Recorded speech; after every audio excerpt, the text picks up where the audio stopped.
lo I fo I pu e o manu ai le o pu e o mala ia o le anga le lei ma le lofa tau muli le da o le tua ia te oe malele ia wari fesa au kou whiwa I solo ai ma soli ele whai unga le vai aso ia mai soli tele o mea le a tātou o ofo iai le tātou whaasoa I le so o tala mai ima o mea lo tupu I Samoa ai me se fo I le Pasifika ma le lo toi fale ia ai le ngata le na ia o le whamana tuina fo o le aso le whanau le aspai pae o tamaiti I lo tātou watunu pele I Samoa Tamam tina matutu o le atunu o le mwhai o nā luloa e awhea tu lava fo I whatalofa ma whawhiloa I a te oe ma ofo alofa atu fo I le taua fiafi o le soifua ma le soifua matua ioe langa leile atua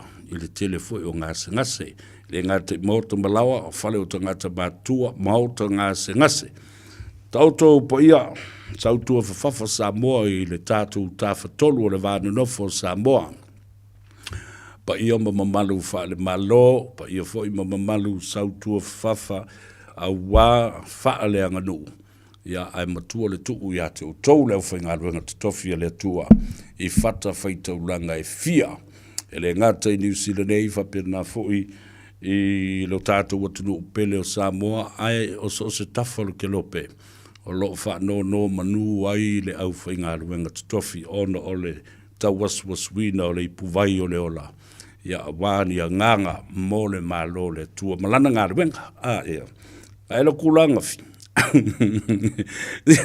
Ave sine no kuri sine no ku tolo ala skoko nga inga fai nga fia nga la fola se me Samoa ile aso sao kamaki wow la sole nei ia olo o fa tawo ina fo I Samoa ia le aso fa pitol fandau ia la o fai fo malato aso malolo lo no winga la aso malolo le aso so oio le aso tina aso malolo ia le aso tama ia le vola ko fai ma aso malolo o le fandau a ona nei le tai au na toia ia o nga atua lava ma al whanau I nei New Zealand ia ta ua na toi fo ia to le whanau ia o onga ia ai mai se fo I o le ngā ruenga whai pea nei te mam tina matutua le ala usu ia e tau whangu ia te oe awa atoa le lua vai aso ele I alu sa o ngangare ka kia ma le ai ma le alu le toilet ai le se ava venga se nga me le tala no atu reality it hits home it tabi uma e tu ai me ne yo no fo mai la le me fucking maka me fucking ulu te tau na ye ni me ai tono le pantry mo le pusa isa me ai nei masani na tau na yai fua moa falawa le paka o le mele sai min ku vole le ku kia ia ko ya ke oko o le ala vale kaimi ko ke pule o ko mo le pantry nga si I lunga ko la lo kalepe velo I fafo vale I me ai ton ya le na ala tatu wo e tana ia tātou whasisilanga ai mese o le tātou pese whaafeilua ia tua ia te oe ina ua oso le lai le tai au ia mamangoto fo I maanga ia tu ilona no whanga e mapu iai I le tu langi I sifo ina ua Gagaifo Faiva o Samoa I le nei fo I asonga fua ua tātou wau ria mai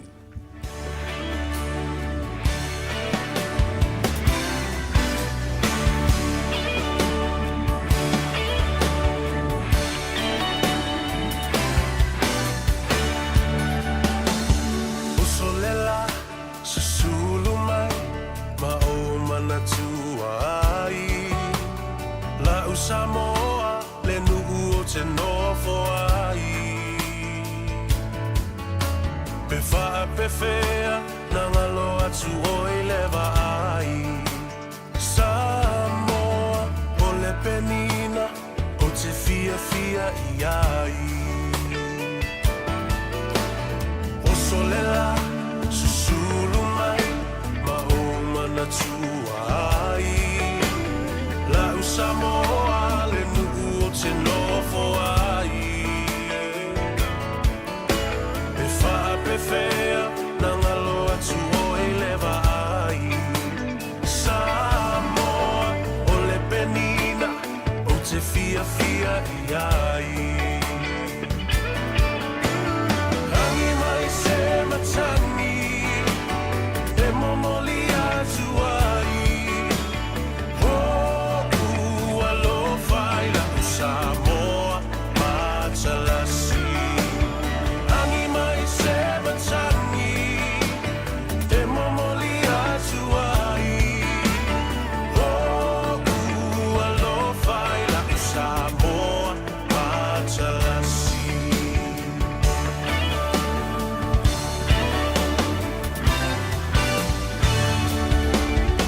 Ola olelea, fa solo solo. La foia o na paolo Lona sami i la pe asulungia ele masina Me fa apefea Nangalo atu oea ita Samoa ole penina ole vasa pasa ika Ia le nā, toi whatalofa ia te oi le nei fo ia o auli o le Gagaifo Faiva o le atunu. Ma lei a tau savea ina ua 20 minute o le o te ai nei ia lei tu la e wha. Ia marisi ufonga matango fia le nā le fionga ia le sā. Pese tā lio tuana i a whapena fo i le sunga le sā lani alo. Ia ma le pese le nā o lau Samoa Matalasi e whake i e fo i oi le nei au wauli. Whatalofa i tuli manu e fia o le lalorangi, ai maise New Zealand nei o tāpua i mai ia o tātou tangata, o lātou pisinisi, o lātou ati nae ia ma company o ngāru wenga o lo whātino. A watu le whamalo le a tau savea i a tau tau uma. Wā, ngāru wenga o lo whenga iai, o le whale o loa, o le whale sui, o le whale e ngā sese e tau mawhitanga ma mea umwhapena. Ai. Well done to you all, and congratulations.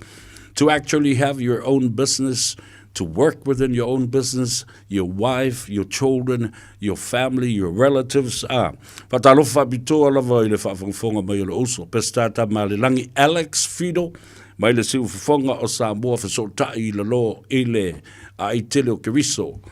Christchurch, ia, whatalofa atu i lau sunga pestata ma le langi Alex Fido, ia le sunga ia tu lua, ia mautou uma lo o tau ngānu lua i le si ufonga o Samoa Sotai i kalai stete whapena fo i le uso ia tangaloa whiatu na i la ulu, ia ma le whaletua ia se lepa, ma le no whaalo, ia ma le au nanga fo i ma le tautua le tātou whale o loa le nā. I Hun Hayes, Fulman Wha, McCarthy Street, Hun Hay Christchurch. E le ngata le whale o loa, a o lo mawai fo i ma tātou tau mawha ese o le Pasifika, ma le matai ai a Samoa. E nā, e le o toi mamaha fo i a sa upa lolo mai Samoa, kifa o maku e le tō tele fo i le tātou matunu i nā, e le Fulfa McCarthy Street i Hun Hay.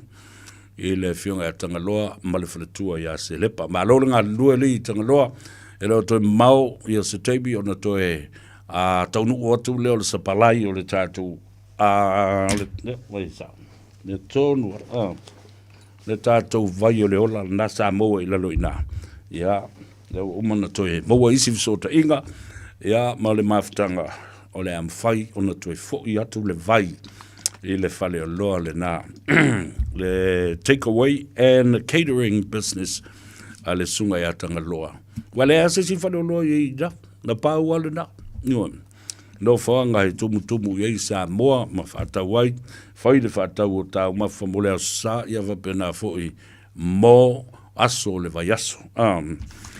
Tala i ta longa i na whaia o amantua o lewa o le tamunusanga lona sfuru. 10th round, and now the playoffs, o le wa amata ia ta longa fo le quarterfinals. Sa ili ila ia leo au lunga semi-final, ia mai se fo o le final o le NBC Bunnings Warehouse NBC Championship 2024.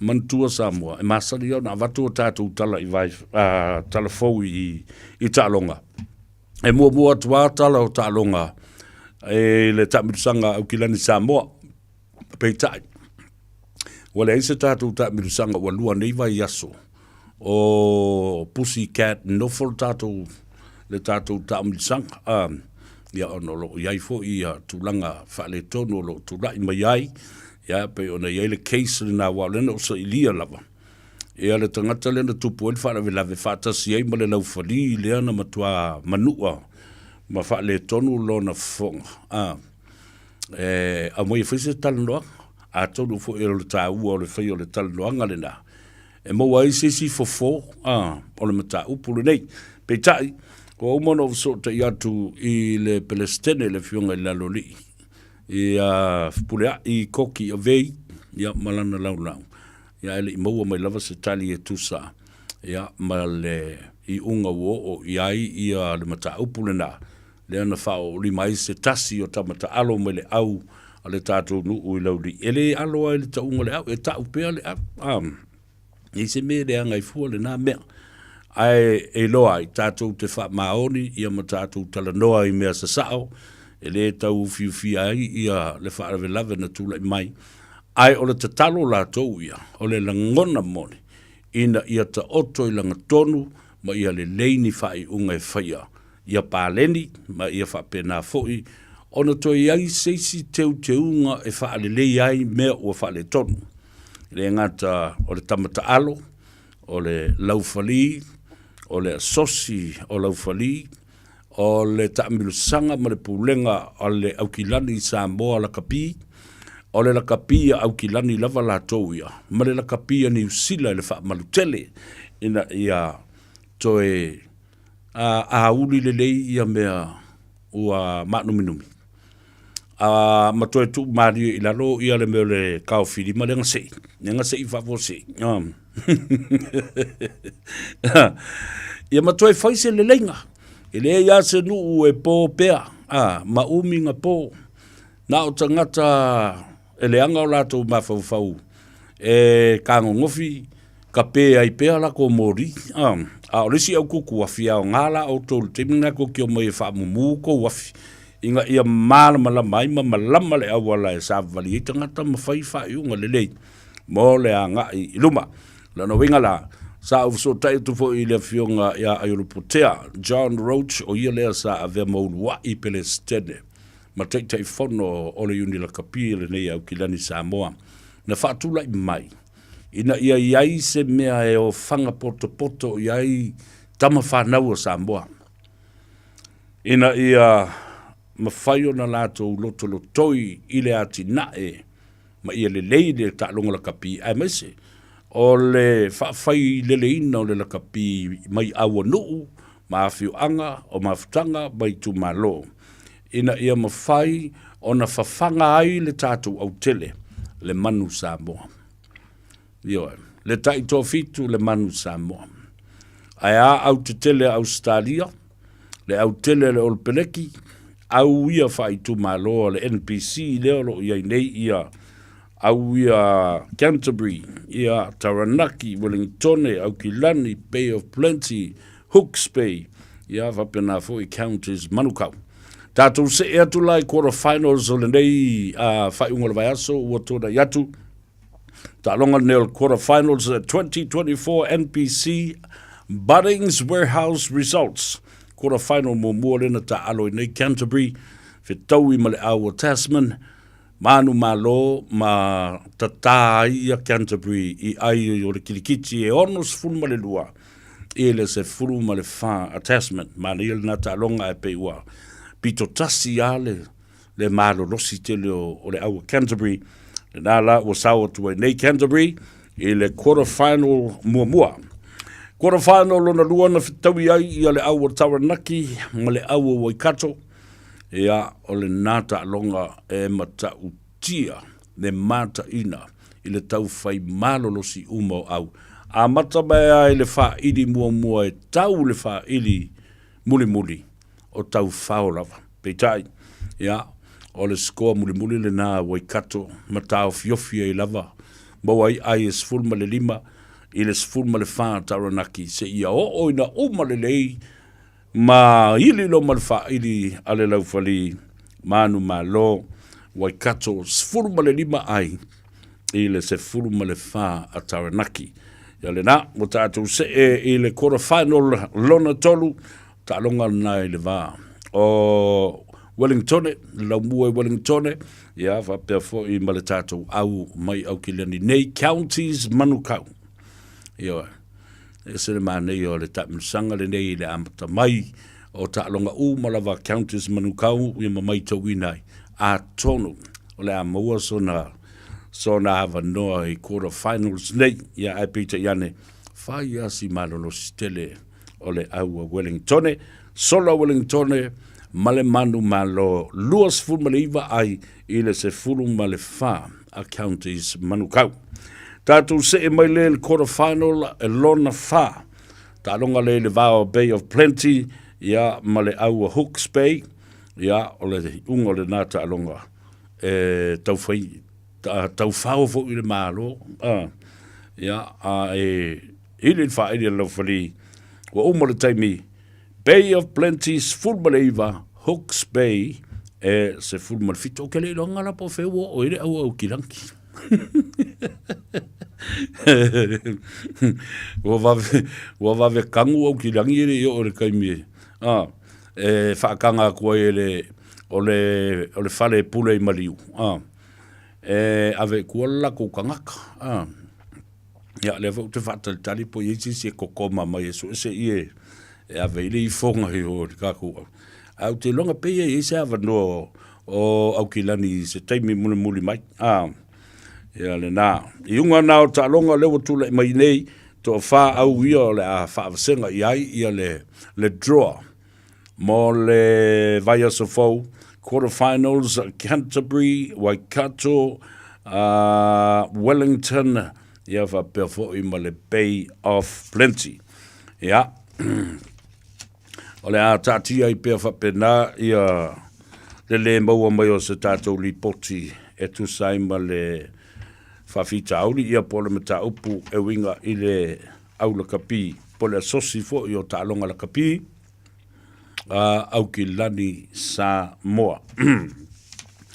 Nena, tātou whai si e ia o tu lea vai aso ua maua mai se tala e winga i le mata upu le nā. Ona se e mai la ia lea o le tau le i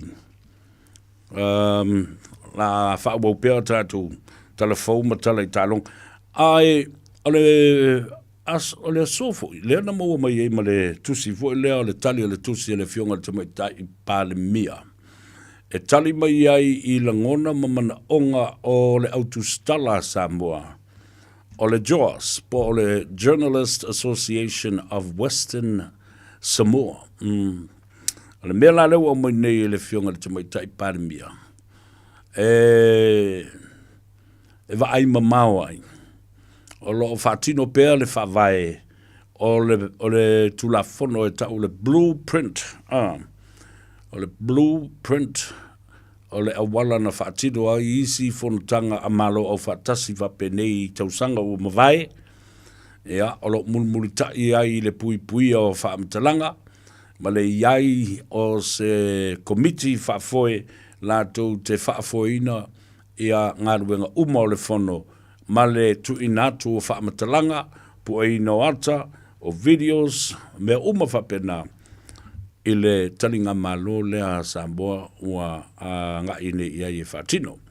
Ia, o lela, sauno i le fionga le tamai tai pāremia. Whumbai, all we need to do is follow the blueprint book for joke. Ia, lela, o le a mako o sai.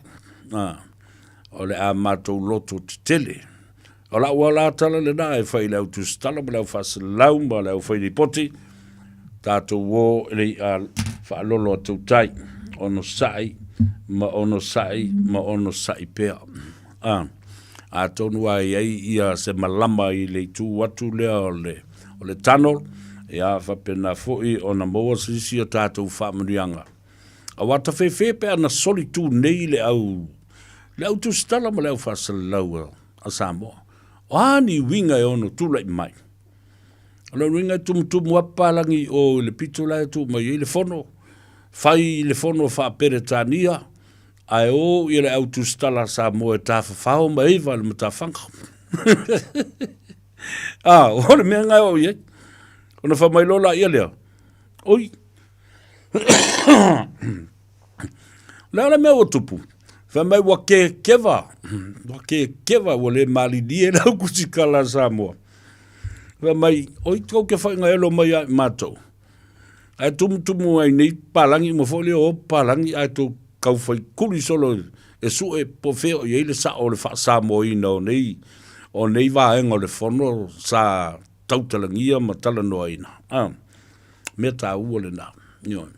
Ia manatua o tau tangata. I teime e whasoa ai whalumanga whapea. A wae le whaingofi e mai le marie. Ona wawa ai maulalo mai lea o isi whalapuputonga ma whapea. Ai, eli e teime whaia Samoa ia mea.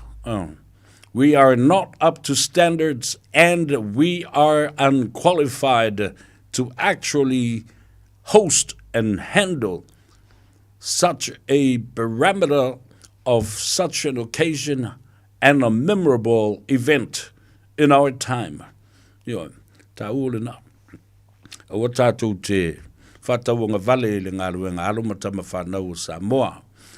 Awa e umao ai toe li mai fuila ia le o lila.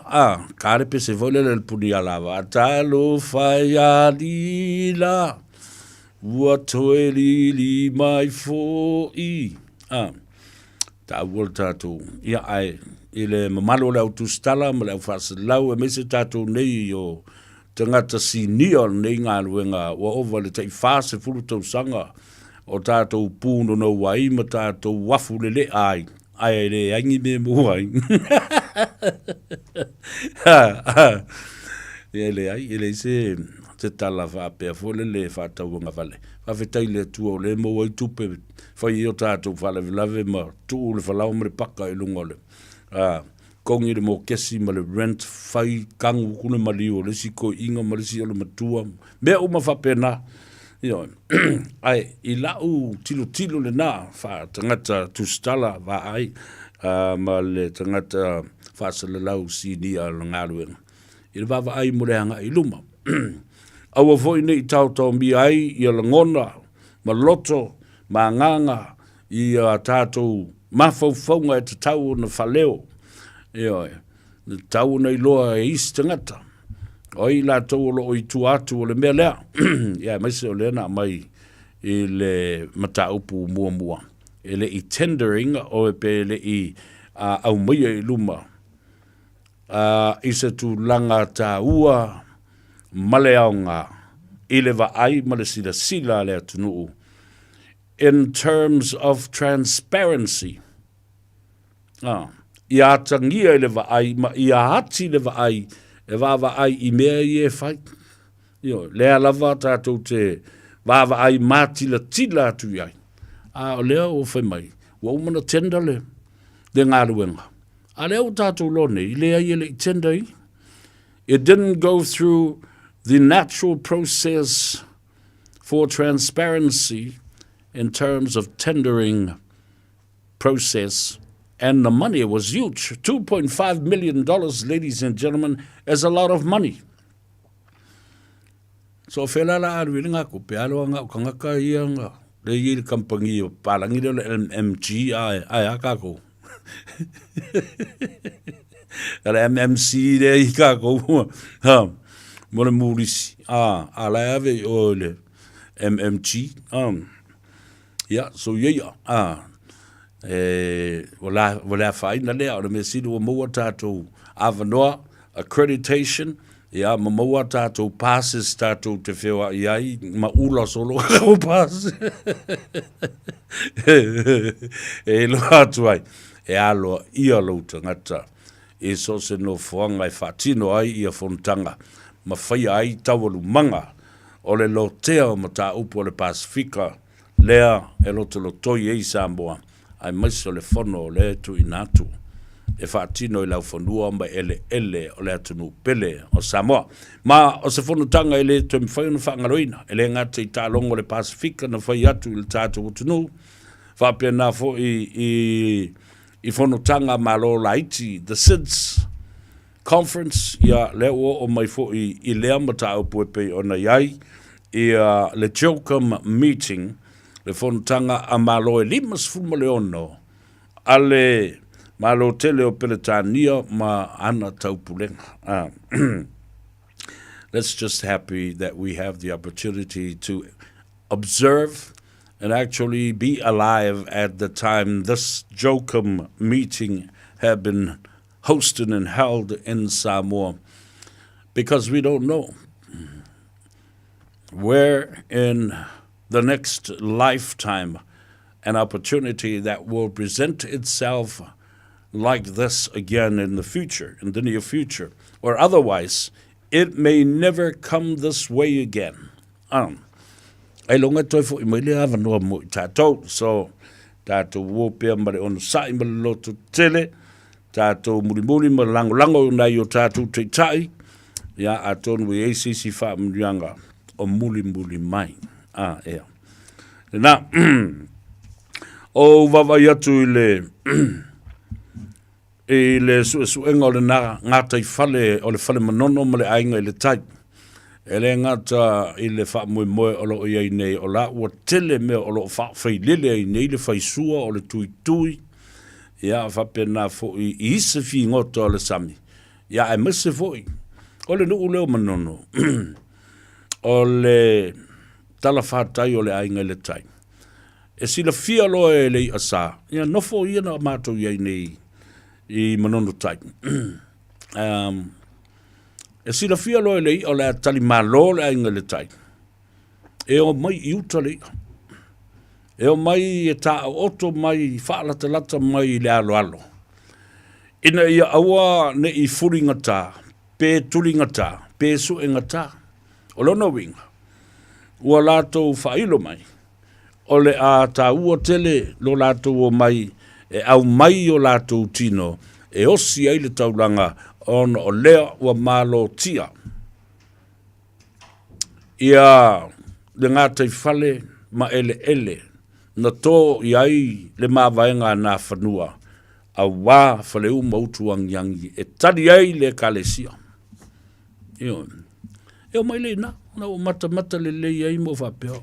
Tālo whai. A wā o ia sāne. Masalo o nganga fo ia o mauli o tātou tangata mau ngata māma ma ngafa o le swafa le I a taua ma le I a taua. A pia fo I la inga sa maali e toa ma la inga sa u. Ai sa ngote ma oko le matua. Le fale lima o sa papa ma le whātutoro.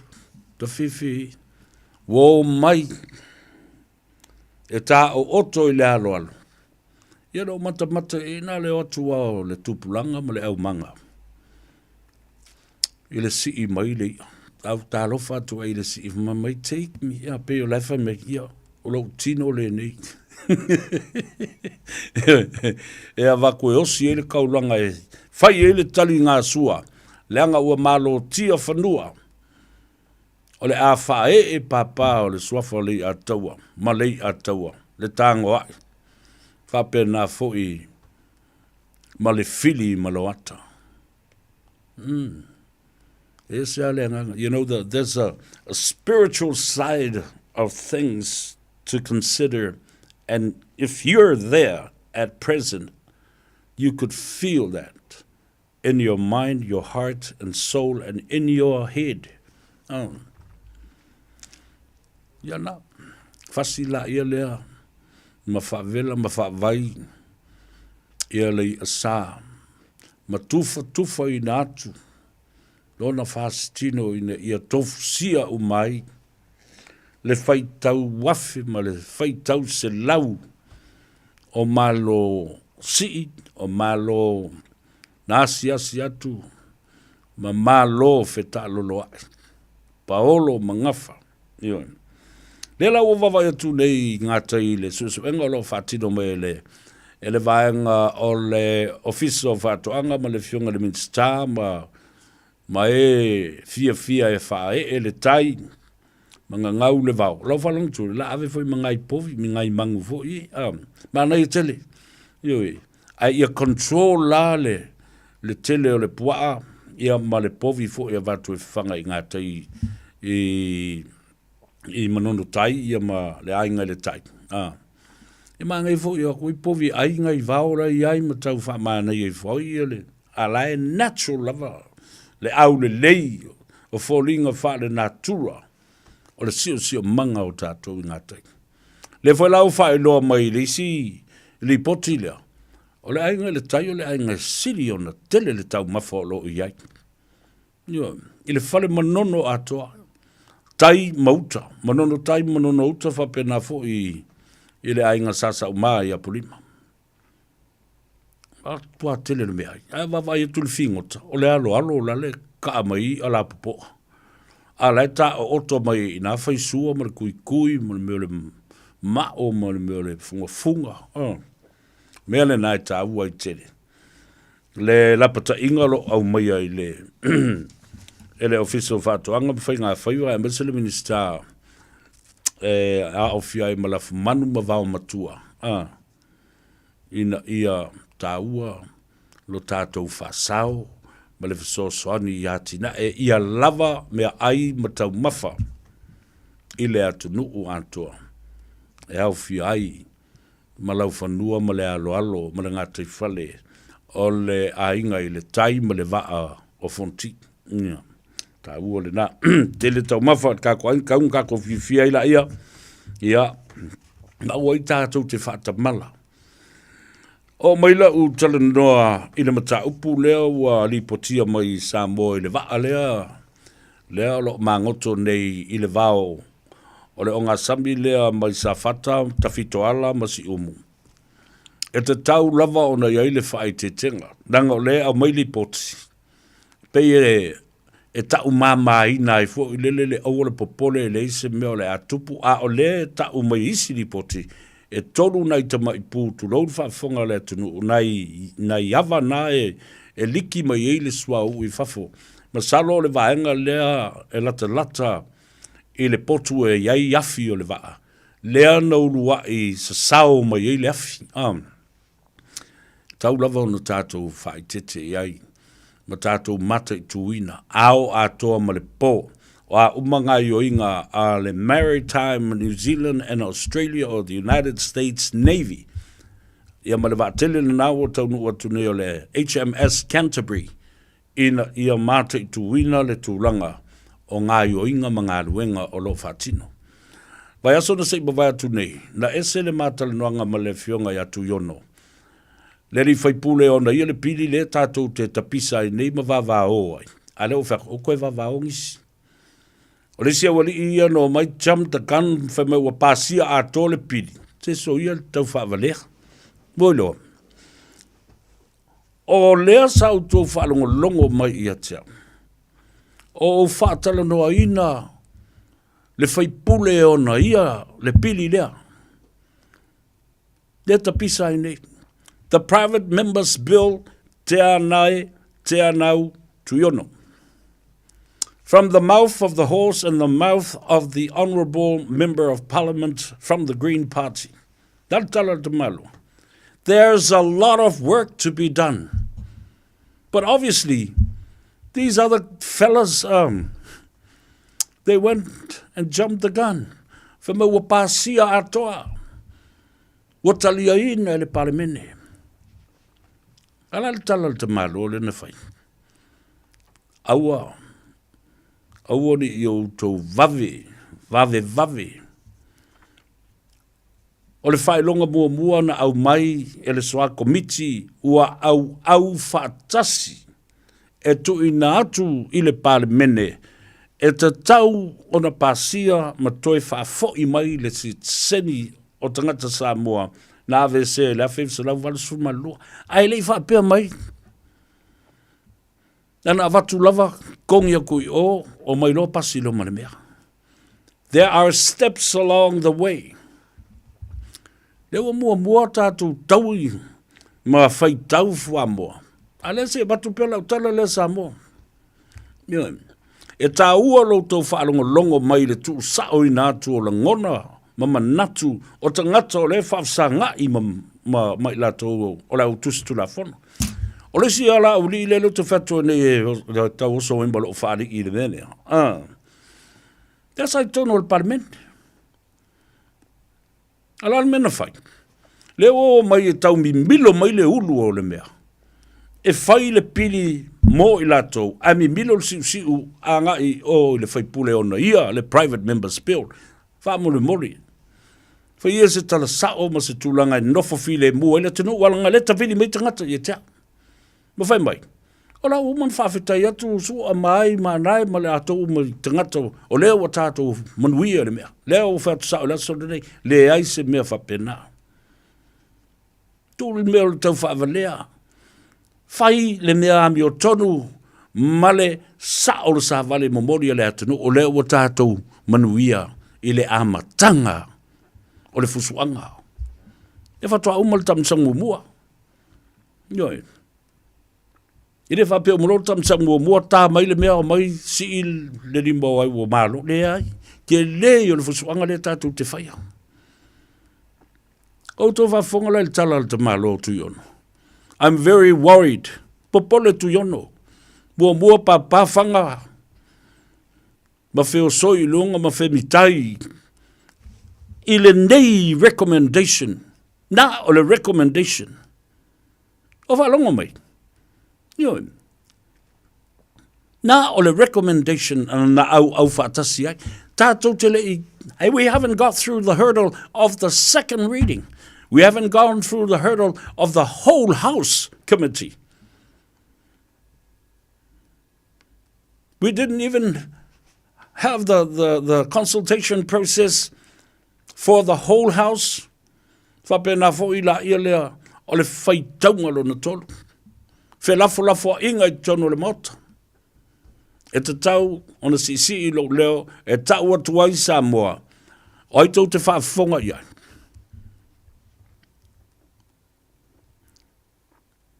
Whaalongo i tangata o lo whea ngai yasu uma ma teimi uma ma mea nei. I re whapea sau tau le mauta whanu mare pare mene o na matua ifo tuaila i o leo Samoa matali tonu a toa le se lau luas fulpasene i au tau mea i e whai. Au le mātou ngā ruenga, tele le whai nei. O le whaololo ma au i te itai o le atunu. Tai o pāti ma vaenga whai tai tō tasi, le umana whai tātou submissions. Umana whai a tātou verbal submissions tu ngutu. Whai ma tātou submissions tusia, ova luas fulvalu afi mon tupu. Au whaatasi, ne soa komiti, tu inatu le parlemene whailau tō ngā ruenga. Ai mātou te talo atu e te tau o na talia, ai te tau o na whaini teu te unga, ai le avesea le tulafono, it is not repealed, but restoration. A whongai. E le avesea tulafono. It is not repealed, but to reword the bill as a restoration and amendment bill. Fatu mawina. Ma ia toe fuata ina, ma teu le pili lea. Nala ia, a Samoa. Au se teimi tau no mai ia le telenga a leo muenga po le telenga ia tele ai Edwin Puni. Se io ma fai ia tua le ami o tonu o le mea o iai. Langa o leo a vevesta ngata mai o la lesi mea tue pisa ia le mai loe. E oi fai le. Sitsen. Leo fa mamla matu le ai. We have just gone over the first hurdle, the unanimous recommendation by the select committee. Yo tosi sila la melen fainik. Sao no mai tu yono ya le ya tawa savelia. Fa fitai ile atua wa o mauna tala no mai le vaenga le national. Chris Luxon and the National Party said we will support taking this bill to the second stage. Pasia la ia o le whaitaunga lona lua. Nau whai e atu yona. Nau whionga i le ri whai pule. O le ara tā ua o le ngaluenga le whai nei e le community e Samoa e peona e le ta whatolu le nei. Whono whai whi au. Ma le whono o le Pacific Leaders Forum. Ma le whono whawhautua ma malu o Samoa. Le ara tā ua o mea me le tutu to tolu e le ta whatolu lea. Mai tā ua tele. Tātou te le nofu i le whainga o tātou verbal and our written submissions. What we're doing is go direct to leaders of these political parties. Le tātou te le itali malo i le leipa. Tātou te le itali malo i te Maori Party. Tātou te le itali malo i le partia, le Paremia, le Chris Luxon and the National. A le umana tātou whai mai po o risi vanga. Tali le malo Green, Marama Davidson and Chloe and also Te Anau Tuiono. Tali le fionga i le sui Paremia. Vawasa manai o Winston Peters whapena fo'i. Malana maenga whai. Yeah. Te la woman tātou tali malo i le vanga i tolu. Tali i le act. Leana te mai ele sunga David Seymour. We have a lot of work to do, ladies and gentlemen, friends and families, and all you people that are listening to me right now, because I know you love listening to me because you hate me.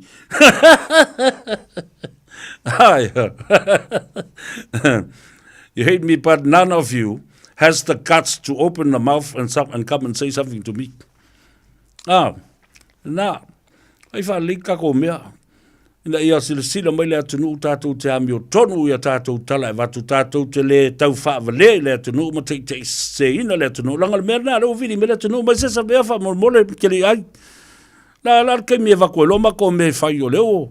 Ka kalo mai lisi au li inga waka lia a kou sa lau pasenge le mea. Whak se wha mole. Se wha mole na wha mole. E tele tātou ngā ruenga i le umana whai. Tātou tālia lupe o maunu. E upu e whai le mea le nā.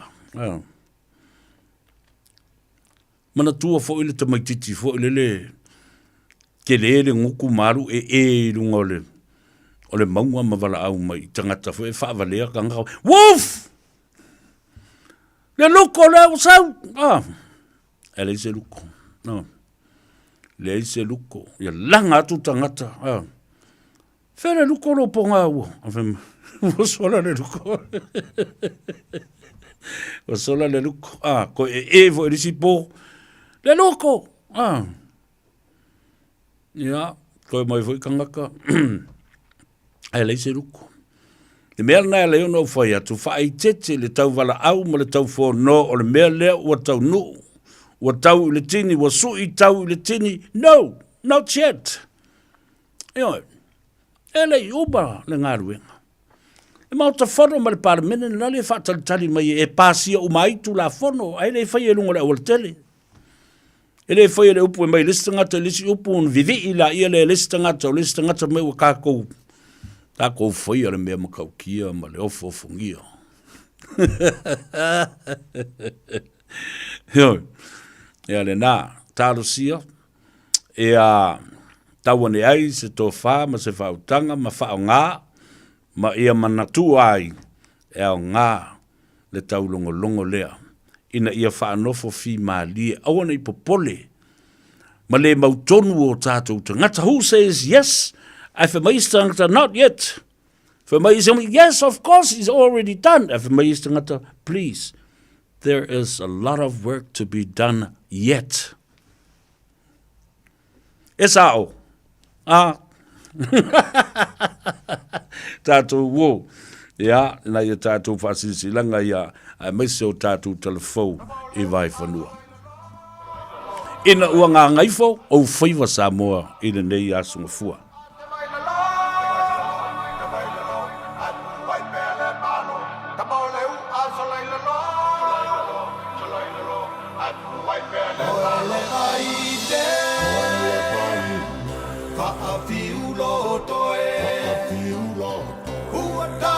fitia Letia poloe Oele baine Vaafi ulotoe Te saue tuliatu Letia poloe Ua Faiva langa deio suio palaumi Feinoa I bale Kovata silisili Olona fina ngalo E mua mua ole Faiva Ai lota palauli Ia bailua pea ia Sa patula pai Tula I sautao Ua sia Nei ole malo O bailo palauli ole malae fono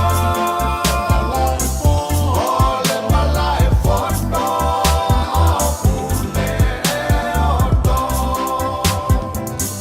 Sa patula pai Tula I sautao Ua sia Nei ole malo O bailo palauli ole malae fono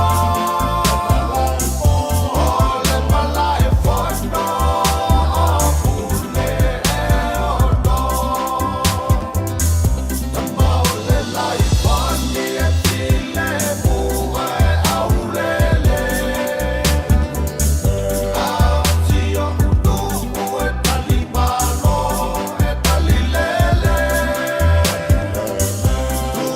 Tua mapule usule fono I le nule Ai whaamalu tio ubailu mewa elele Tamaole lai foni e tile mua e aulele Autio unuku e talimalo e talilele Tua mapule usule fono I le nule Ai whaamalu tio ubailu mewa elele Sa patula pai Tula I sautao Ua sia Nei ole malo O bailo palauli ole malae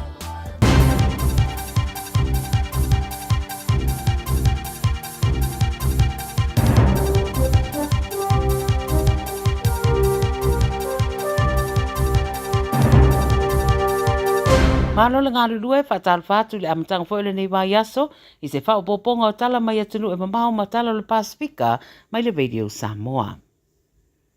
E momo atu mai Israelu e to o whawhita fita Israelu o maririu ma le siria ma le ono se furu tangata o mariru e se o spainga whao ngā i se drone na anga i sao lawa I se nofuanga o le ami le tui mātua Israelu pe ona wha maonia mai le vaenga o le pui puinga le atunu le IDF Israel Defense Force. O whaelo fo I e to o fitu I se fita o lo marinu a tingaina I se oso whainga I se isi fo I taulanga pe luas maila mai le tu I saute o Haifa. O le Hezbollah, lea ua o lātou tautino o lātou na whatinoina le oswhainga, whai mai sanga I tonu I se training camp a fita o le puipuinga le atunuu I le vao Tel Aviv ma Haifa. Whai mai o le tari atu lea le Hezbollah I le oswhainga Israelu I Beirut I le Stoff University wai, ma o le to tele ua marunua ua ave natu I Medical Center se latane, a o isi ua ave atu I wharimai I isi wha I tūra latane, a le mai loa se tari atu Israelu I lea fo I oswhainga. I Amerika wa po eina leo ma lau su e se tasi fo ia li isa ia u mia fasol tu la fono ni fana, ma se si fo ia upenga ua mai au na utuina, ma se tu si fo lau tau fa se, wa po eina mai se fetaula i ngā ala e lata ile no fuanga, na fai ai fo i se fa si ngā Donald Trump ma lana vaenga i Coachella i California. Fai mai leo le fai tu leo le tangata na po eina o se ali e fast food riva tu sanga o Vem Miller, na aluane le taabale uliuli le SUV, ai vai ai skula ti matau fia, maua iai whana mai si au penga. Whai lua le Secret Service a Amerika ele iai Trump i se tūlanga la matia, sa whaatino foi ngā ruenga tau puipuinga, au loo wha au wauru suenga manatu nisi, ele tau mateo se isi foi lea tau mwhainga e wha o le oti ia Trump, peitai o loo wha au wau pia nei la suenga, mo le wha maoninga o lea tūlanga. I ai kupito to atasi lava le tangata ua maniu ma le to lua se pulu ua manunua ina ua la vea se train lau pase se Cairo e le tu i saute o ai kupito. O le whaalavelave luna lua lea au fiai train si tutonu le masina i lea atunuu, fai mai na tupu le whaalavelave i le whae tua minia, lua se lau fitu 10 kilomita mai saute o Cairo. Li pati o carriages e lua o le train sa to tofu i le vai i latane ma o loo wha au suenga. O nisi ata mai lau whaasara lau i lea atunu ua i loa atu ai wa amata māngoto i a carriages i e lua o le train. Whai mai le matanga ruenga o le soifua maloloina a i titi mai peto o lua sputasi o lo le whare mai mo tong fitinga a o lo whaia sa i ringa i le mafua anga o le whaaleme lave. Mai le Pasifika i West Papua o le taitai o le kulupu te te e mai West Papua le ana o lātou ave whaamarusia le paila te New Zealand Philip Mertens wa ia te ena na mawatu se pride po se tutongi mō lātou i le toe whaasa aloto ina mai o Mertens ma whaelua mai ai ma se whaamala maanga i le mafua anga nā lai o na ave whaamarusia le paila te. Wai mai le taitai o le Army lea, le West Papua National Liberation Army, po le TPNPP, na au siala lātou misiona ina ia whaalau i loa whaava malola lātou whinau mo se tuto o tasi mai a Indonesia. Na ave whaamalusia Mertens ia Februari lua whelua tolu, mai siria ma le tausanga sa nofo whaapangutai, au le itoe whaasa o loto mai dea so lua sutasi o se tema tausanga nei, ma o toe wheirua i masiona ainga ena nofo i Bali.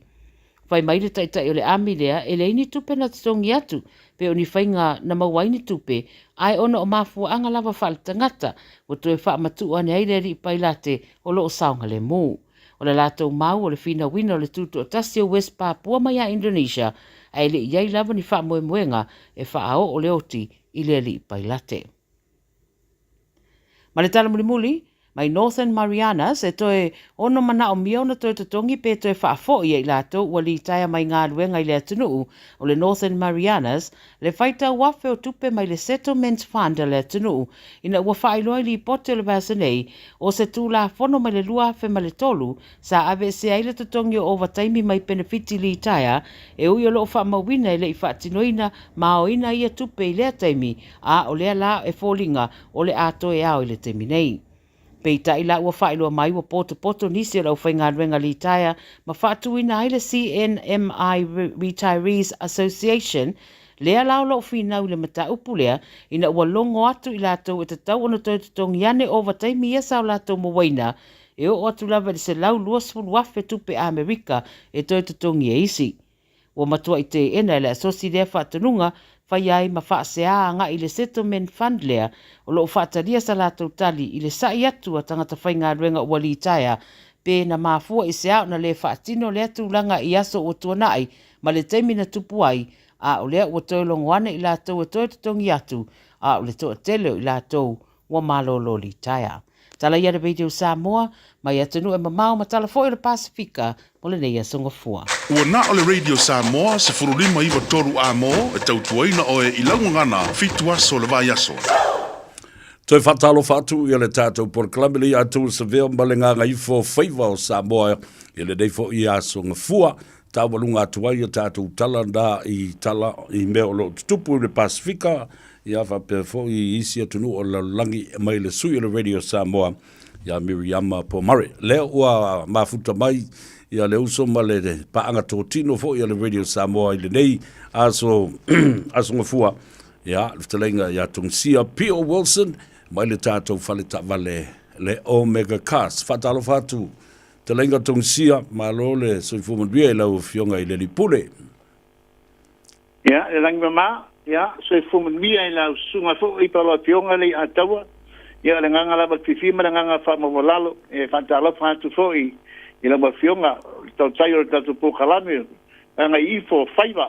Ia, le ne yaso na fua, ia, te nane fo ilo swa tau, le teria Isaac, ia, marau tim, ia, whatalofa hatu tongsia I lava ke lava, mara whatalofa, malo soifu manuia, whamalo si le ataua. Alo, whaftai fo I lau te lenga tongsia, o la stona I sa o misia I lava oe o whapea. A tonu ai o tō tele nisi fo I o au paanga sulu fo I atu ia ma mawa le awa noa e whaasoa ia ma saini kon kalate. Ia, e sa lelei lava saunganga le ataua e lena umawanganga wa miskole le a fo I le moso mato wawa noa ia ne sa laiwe labi na au na whenga venga la stona ia wa mau kai ala la stona ia o le mera e matango fiele ia to mo le whaafunga anga vai Samoa.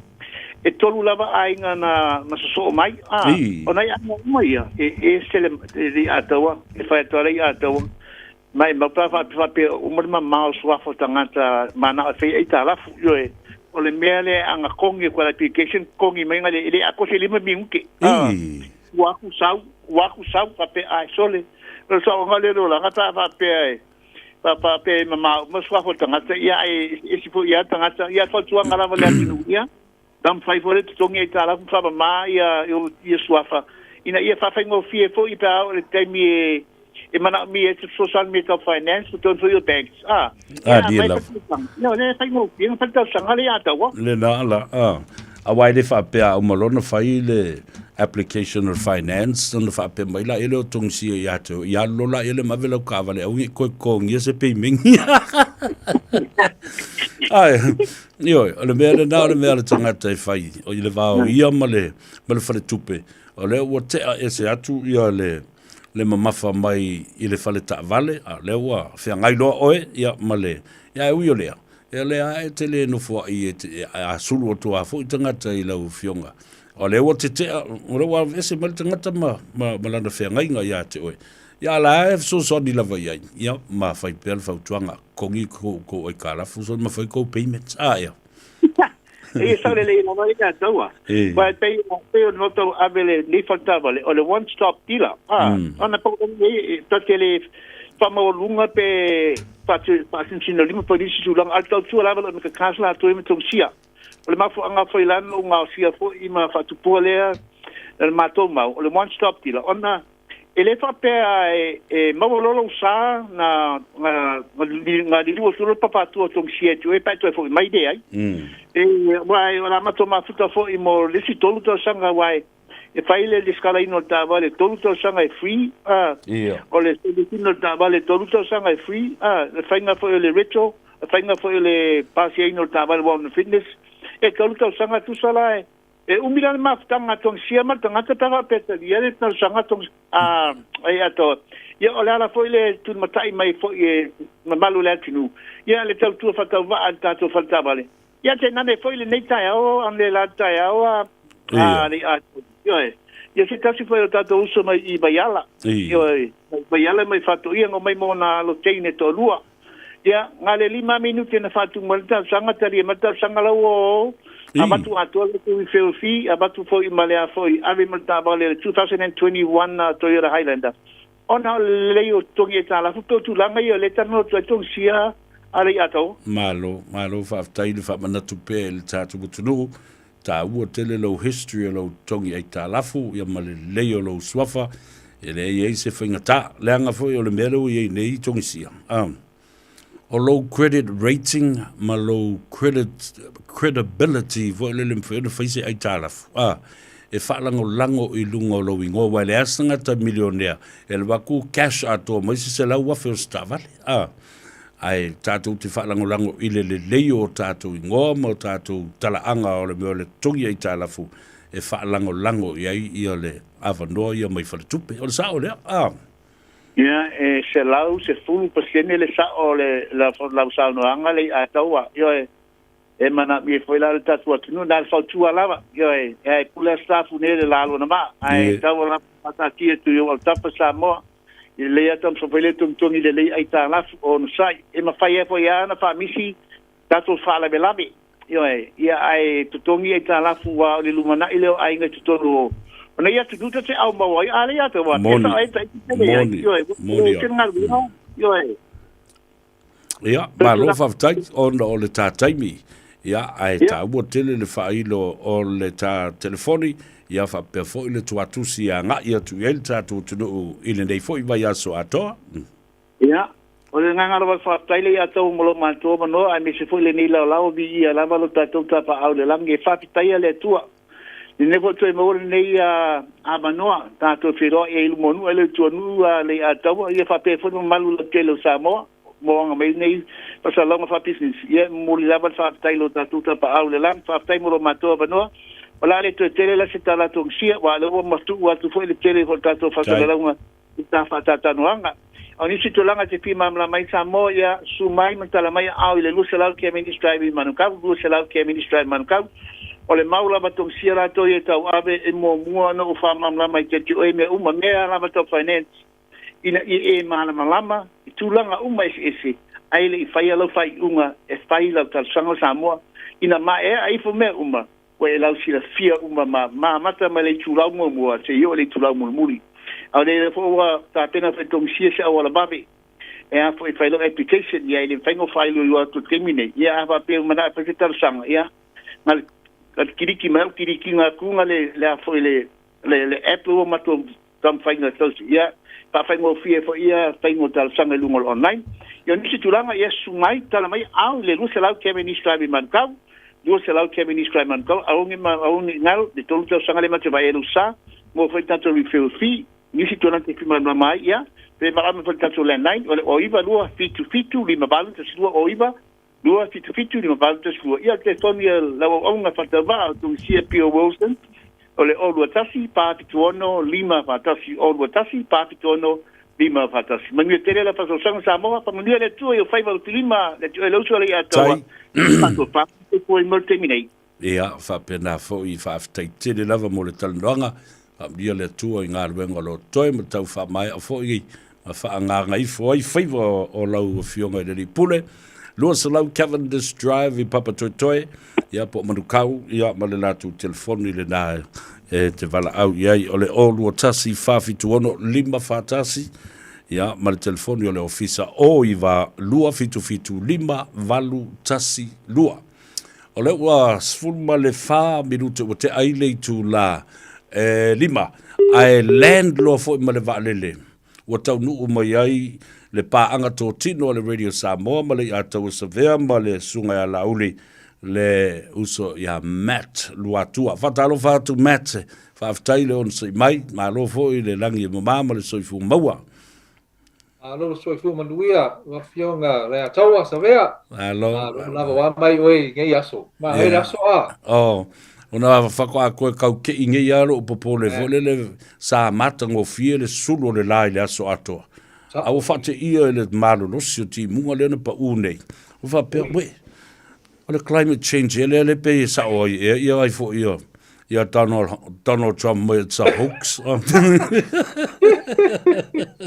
yeah I hope you had a wonderful weekend and yes. Enjoyed with the family and also talking to some of the clients and people that call you up. Yes, you had a beautiful weekend, Sabia. I love it.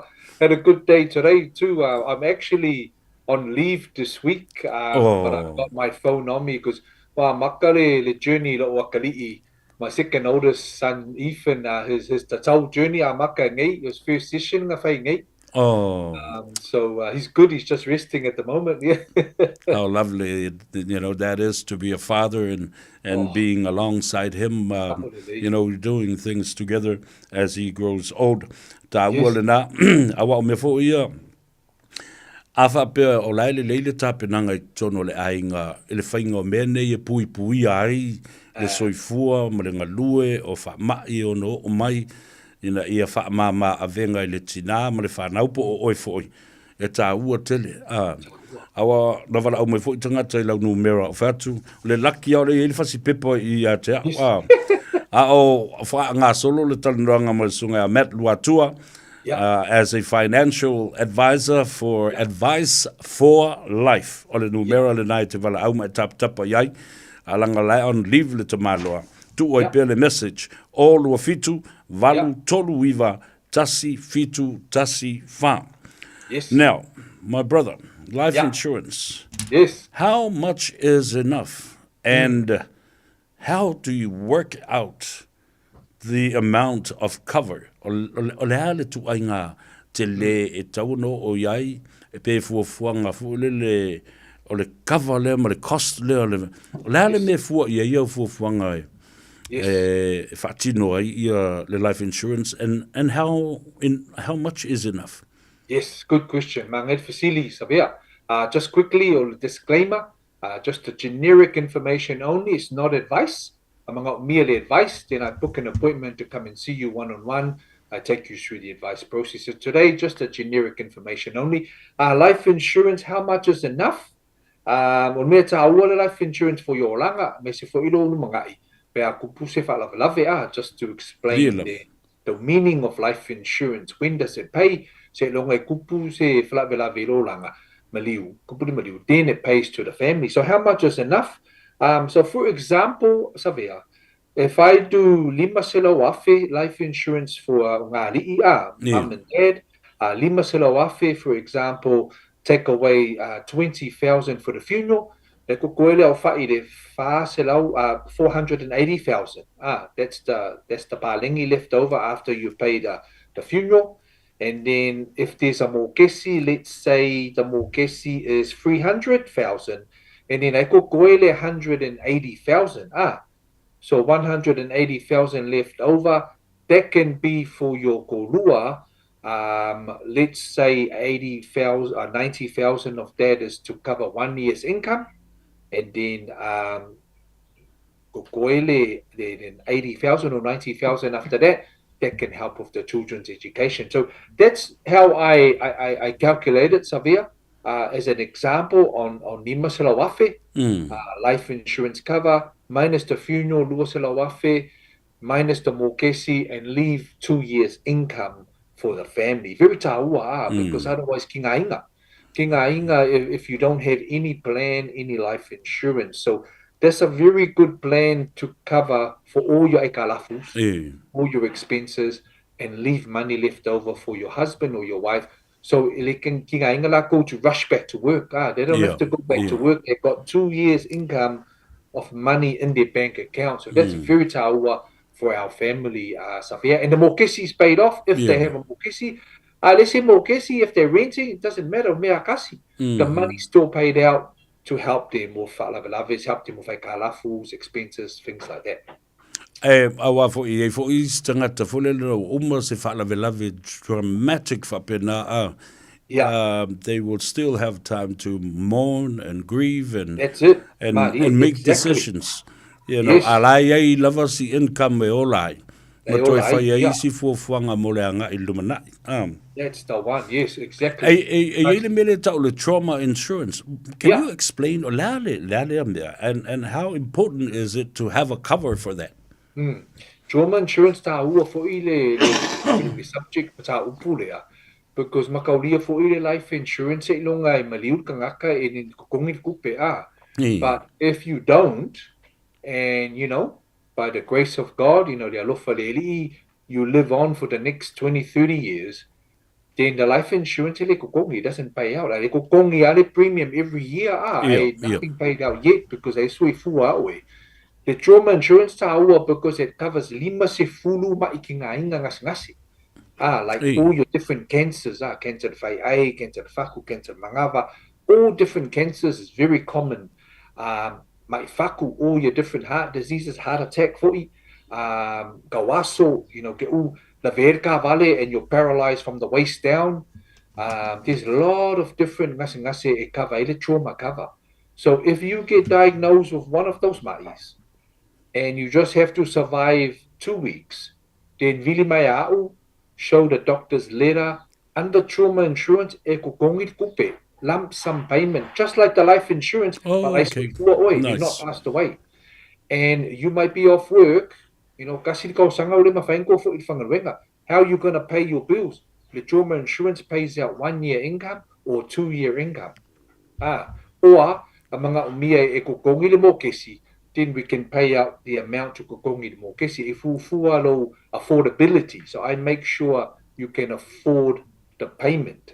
So that's trauma insurance. It pays out if you get one of those ngasi-ngasi. It's 50 of them. It's a man. Ia pe manino leo na fa malama fo le yo tatu tangata Yes. wa es uma insurance ai benefiti o lea insurance ata wo telele wala watu ila o fionga taltana no mo fo se taimi fa tastasi ai ma fa ia lea on matali la ia le facility o tangata a va fonga mai ia le tatu tunu tupulanga matua mo to fo yo nae tupulanga light all wa fitu valu toluiva tasi fitu tasi fa now and what is the best premium at tauna tongi aso uma ta ilua vai aso masina pe to tongi atole premium o le tausanga. Yes. The other thing too I was going to say, Savia, is very tawa, is a lot of us, we say, wait till we get the ngase, then do the insurance. It's too late. Cover the insurance company. The thing to do is get the insurance first before something happens, before you get diagnosed with one of these ngase. Then you're covered. Now, tatou ia whaia tatou business, self-employed people and other people work for us. How does the accident compensation board work for you if you're self-employed? So self-employed people like myself, if you're kongalaki or you own your own business, if you're kamuka, for mai, loia, so say self-employed, aplama, normally ACC pays okameki when you are employed as a normal worker. But when you're self-employed, found out, I didn't realize this. When you're self-employed, the ACC doesn't automatically pay you your kokongi if you're off work. For example, if you break your back and you're off work for 8 months, if you're working for a company, they automatically pay you ole valus full percent of your kokongi asabia. Yeah. But if you're self-employed, they don't pay you unless you join the ACC program. So you have to join up and pay like $160, and then you're covered for the ACC. Then they could you your 80% of your income. But if you don't sign up for it, it's called ACC Pro Plus or something. Then ele cover away. So a lot of people and they don't realize that they need to join this before they get paid out by ACC.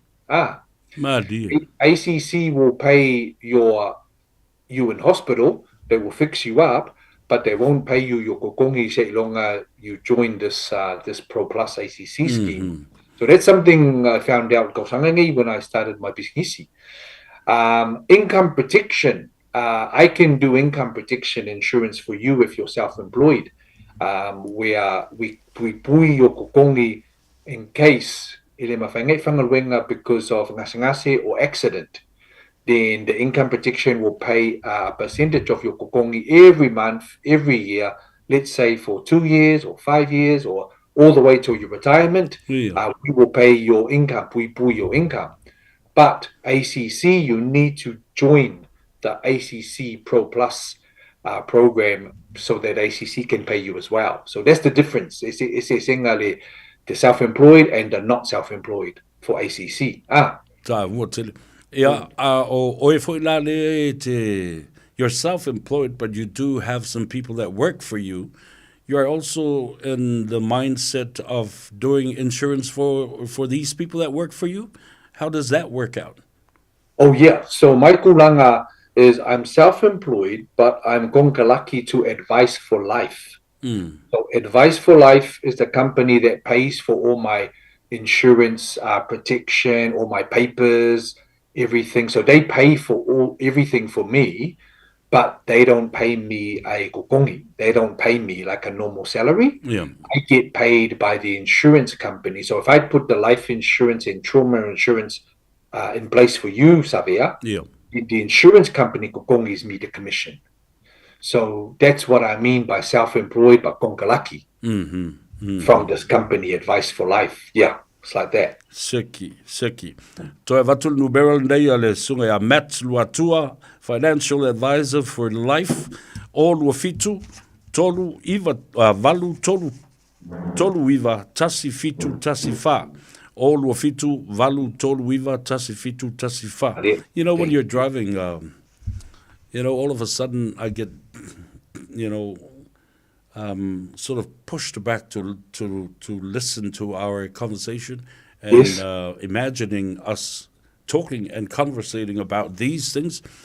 And I said, why does this matter to me? Because it's a way to tilitanga te wala mai foi na foi la insurance ya moku alela ko va kungi la toi fai ina ya wa tatou te le lo me tup ta o tele mole anga I lumba ai la male telefoni lea ole o lima o valu fa o fa o telefoni la na tu o ila message ma tau sa lava e te fia talanoa ile sunga ya Matt Luatua tai lava le lei fa tele lava Matt.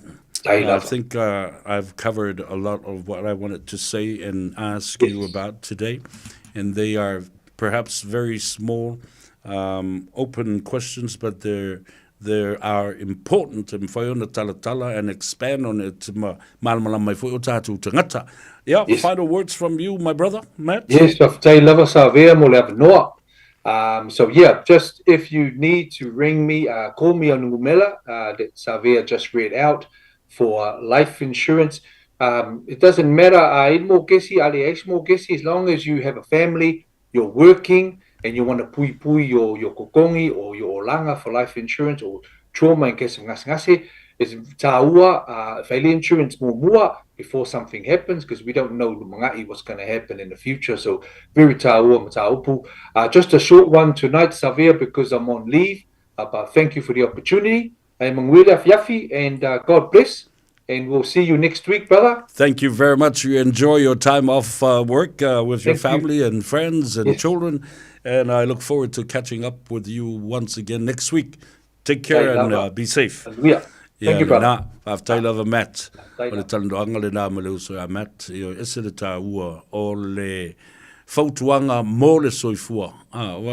Advice for life.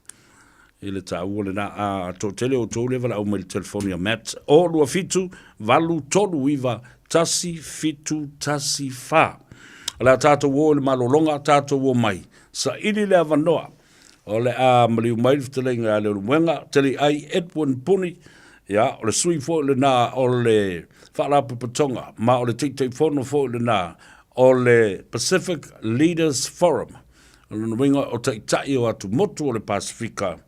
Ya ape ona yei tātou tonga fiti ya male atu kuki la rutonga o niwe ya vapena fo imatu valu vanga malava Papua New Guinea le tāua o le fono lea the forum the Pacific Leaders Forum ona o mata upu o ngaonga e te tau tu fatasi e tangata o le Pasifika fatasi ai ia male tulanga fo I o le fina wina o le citizen New Zealand tangata Samoa le na vesea I le afem se lau valus fuma lua o na utou talitonu le Samoa I le upu leu te whatua nei I le I tai uma le tātou ngāruenga le I tai la utou whaafonga o le atala ma whai e pou o le ngāruenga tau na tātou woi whai ina ia mana malama ia hile atunu upa tātou toi fwoi mai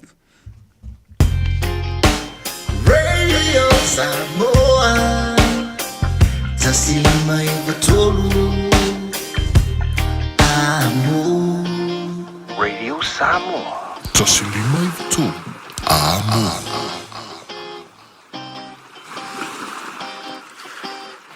O e si la fia me e whaatino e mawhaiona e umi ai so fale motu le lumanai.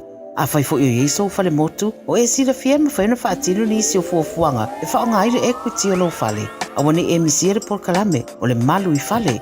Ia fiafi o soruru taitasi le se fulu e te aile whaa.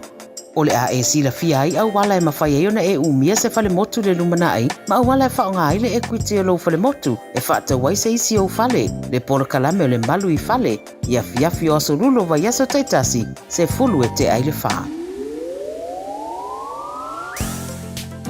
Masala ua e vaai I fale fo mai, po o taa vale ale fono, ma e whape ane, ua nao au nanga tau soifua malolo ina, ma nifo mātau te whaia. E tele le fesosoani e maua ia mātou. Fesosoani mo le ola manuia o le mawhauwhau. Polo kalame e tau fia ai le tau mawhatapaa. Fesosoani mo tina ma pepe. Fesosoani mo whaia o siaki I le whale mai. Fesosoani mo sauwanga I a inga. Fesosoani mo whanau ua hiu ma le a onga. Mo nisi whamatalanga, tanga I ane I lupenga ta whailangi www.tafono.org. Pe vala au le o valu selau, fono for you. O valu selau, tolu ono whaavalu.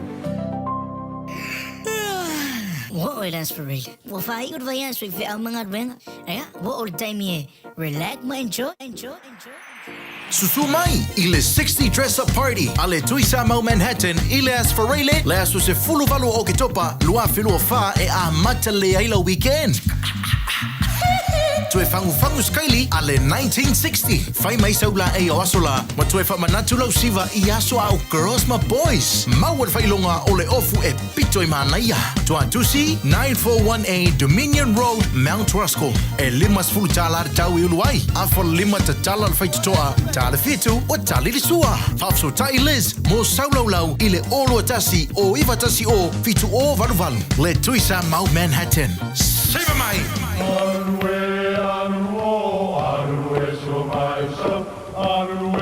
O Samoa o le atunu ua mai au na tofi. O le la au ua mai au ngā tātulanga e le to e tau au whangaina. O le vai fo I ua malili ua mai au na saiki. A o lau polo kalame o le vau filifili. Ua na o se toi wha manatu. Ua na o se toi whangu ia ua nganu Samoa. Mau upu ta oto, mau upu tu. E ala lea I ala ngā upu ma muanga ngana, ma le vau ngana. A wane I emisia le tātou polo kalame, I afi o aso lua taitasi le itu la e valu, I lunga o le radio Samoa. Ia manu ia tele, lau mai muanga, ma lau whaasaunga Samoa.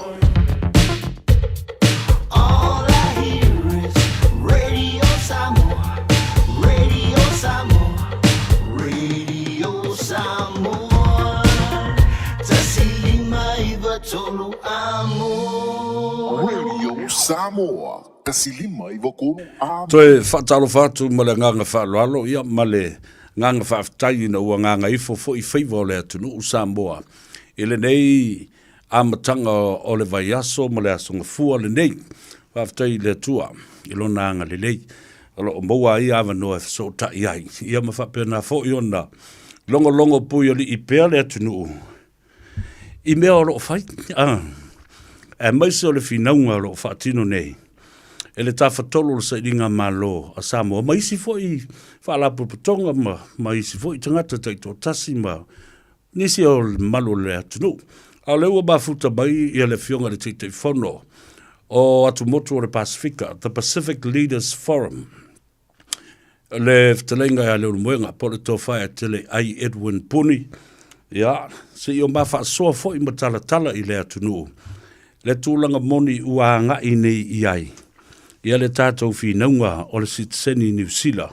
O tangata Samoa o ena soifua mai le awhiw se lau a luas fulma fasa I o I le awhiw se lau whavalu po le asmo mua fo I o Januari. Awhiw se lau fasa fulma leiva. Ma le nganga whaafitai, whaatalofa mwhawhiloa I rau tō whāteli ai. Lau whionga le teitei whono. Whaafitai tele mo le teimi ua whaavanoa mai tāte tala I fo I ma whaasoa I le atunu. Le anga o I tā ua o lo o noa tia ai to tonu o le li o lea. Whaatasi ai fo I ma le vaenga o le whono fautua ma le mawhtanga a whaife au so whaatasi tā lofa lava ba lor so I fo mnuia. Whio mai le tā por kalame nei o le nganga I fo Faiva. Ma le whaame boe sa mnuia fo I o Faiva I le nei aso. Whaafitai le atau o le taua. Ia le nganga whaalor fo I whaatalo whaatua I le whaafoganga o tātu tulu. Ta fa fio ni sile nei a mai se le lalo langi ato ma lo folau ma lo le tawa tai le ne fo yaso I Faiva mo feau Alo le whatotoa. Sata ia I le aso, tō na I le na sei mawai atu nei. O le aso tofi nā rua I tua le lipoti lea a le soa komiti lea na lātou a talanoina, ma wha talanoina I tātou uma, ia wha perfo I a tātou tālo sanga tuungutu, tu whawhonga, ma tātou tālo sanga tustusia, siria le luas fulu ma le valu wafi. Nā alu le ripoti tua le komiti I le pale mene aso tofi, as whareile, whailo e nisi fo I o tamari I o le atunu, le tūlanga ua o iai. Ai as whareile lava le nāna e bala au mai ai, ma tu watu le tātou whasisilanga.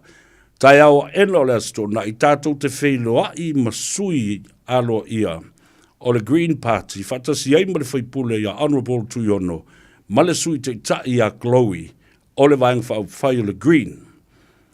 Na tātou whate ia I le matua I whatu mulia o le hole, I le ala usu ma le ala pō mai o le mamadu o le atinu. Sao noa I le tātou whailoa inga lea ma le tala atu iono, ele I uma le tātou ngā ruenga, lea whato a mata le tāmilu sanga mua o le whitauinga nei. Malo le atau o te langono le ua whaafonga mausa moa I tūlanga o le nei whaamumoe ona ua lewa ona tau mwhai mai.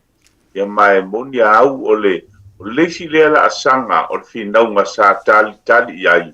O le reporti lea a le soa committee por select committee ua maea ia le ngā ruenga sa whitautunga iai le to telo le tātou nu mai le lata I le overlusu wha afe I lātou na tongi maa pe tongi sao I le wha mwere I titi le vaenga ai la ngona le nganga wha aftai tele ai o le vaenga lea e talia o le reporti ona o ina e vatu eise whautuanga I le parlemene wa o lo pisi le parlemene le telo mata upu ai wa filfilia le soa komite e la le sui o le Labour le sui o Green e le sui o New Zealand First e ma le sui o le National Party o le vaenga mua la ina ua maua le avanoe whelo e matui ona mai manatu fo I le ataua o le tāua I o le vaenga lea sa e whaatala noa inai ina ia aua nei tau mate le saonga o le tātianga o le lipoti ni nei al soa komiti le sa ua whaatala noa ai I lungo le tātou porkalame le nei ina ua uma o na tuina mai lipoti ma tātou whailoa I le astonai tanga I lo le mele ua fisidi ai ua uma tamusanga pele ai o tala atu iono ele uma tamusanga a le ataua ma le whaafonga ma le atulu Ma dia lava ta ua ia ina ua tātou whailoa I ma le whate ia o lona winga o lai whai ma whaalongolongo mai le atunu I mea ia tātou te tala noa atua I nei awane I tā ina se ma whapeai o le a tātou no wha I wa umara ngā ruenga sa tutu yono lo tava o tā uana tutu I au tafa e ngangu mai tu yono e winga le pili ma le tula fono ma le mea ua o iai o lau toa whale mbuenga ma unei sa whaima awhi au e whaamatala upu ma wha Samoa le saunoanga tu yono I le mamalu o le atunu le na tā uai e iei lesi vaenga lona lua le la tātou wanga ina iei fitala ina mata upu lea tele ai o le la sanga lea o le anga iai o le tuinatu lea I le pa le mene lana tolaulonga lona lua ina ia pasia a whai tātou te mai tau I le reporti e iei le talitonunga ia ma le manatu ua a tata mai ua vai a tata tau leia o le winga o le vaenga lea le sa tele na apo mai nisi o fisota inga ma whaasana launga ona o le pasia o le pili e mo mia ai I le sidia le 5% o le tulanga sa iei tola ulonga mua sa a vatu le Green mautinoa le lanto lango malosi le Labour whaafetai Labour lango ma te pati Māori o ina lea sa moa le tele ai le lava le palota na mawhai ona moa ia le pepasia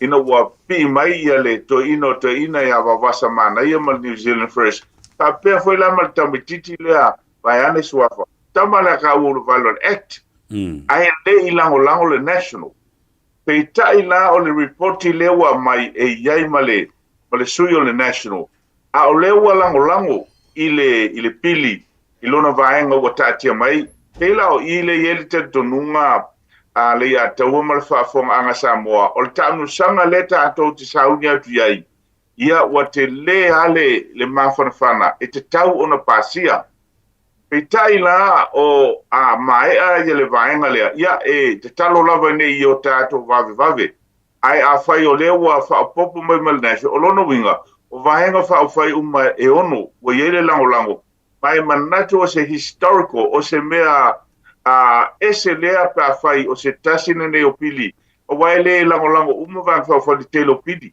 ai a fai e saule pili lea e lango uma lono o se matoa mea matautia o le vaenga na le so ai le ataua ai o le fafita uli ia po se vaenga foi lea o le pe ele ia to ele fia o le ataua matele ai ona ele o a fia ai ile pili ia po le recommendation fautuanga ke lesi vaenga te le la vota tu tangata pe o le o ye ia le mai tau wa manuia ila tona soifua ile vai tau sanga lea sa e sa uno iai a le vaenga le o alo mawhanau po descendants pe o iai fa iunga le privy council ele o au tasi da ese lango a le ataua o le si vanga silo na tāua mo le whaafonga mai le atunu unei te ua tātou vave feo soi i le vave whaapā le whana ma whaafonga tangata o na le mautonu ai lea a o lea le i umata milisanga o le mata upu le nei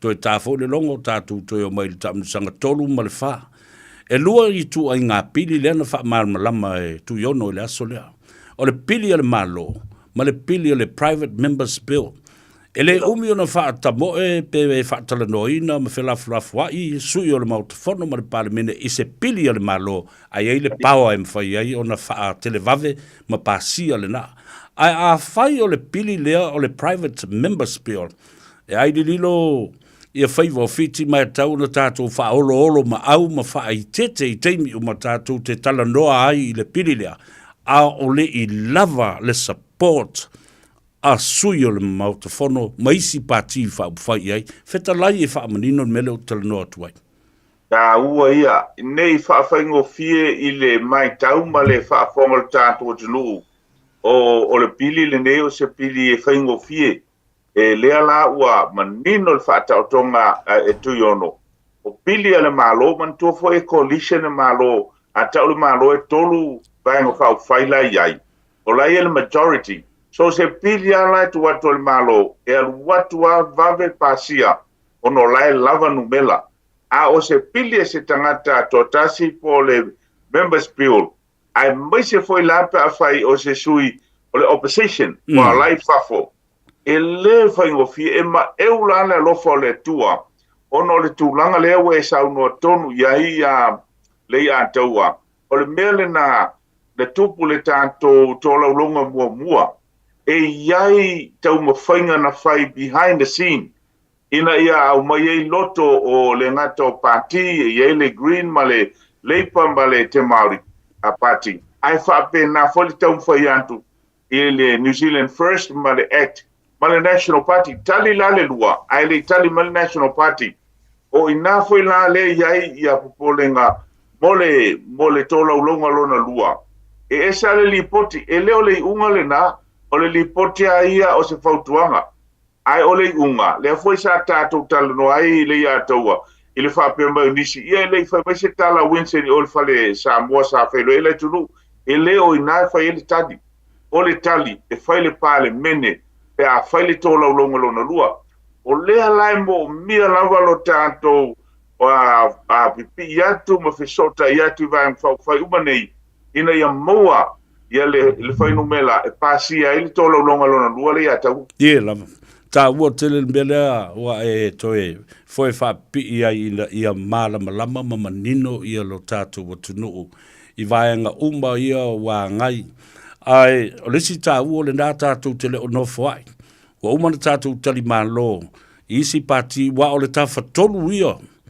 O le national, lea tātou te le itali malo ea wa umano tātou tali malo le green lea o lo iai le whaipule atu iono Marama Davidson McCloy wa umo whanu tātou tali malo ia David Seymour ma le act tasi na vaenga o le tawhatolu lea o le national led coalition o lo iai lea fwoi lawa uma ia lea fionga ia vau vasa mana ia Filippo ma le New Zealand First a vau vasa mana ia Winston Peters a o lea na sao no tu iono i le aso to nai ma o se nganga whaaftai e le tātou te le itali malo le national ai whai mai ua mai o na tu nai ma le national they will help push the bill to the second stage o se tala le lei le tala le na moni le lei a taua o le o nisi ia o whaataltanoanga o lo whaia e le ngata fo ia tu yono ia ma le la tu foi party na ia mo mai le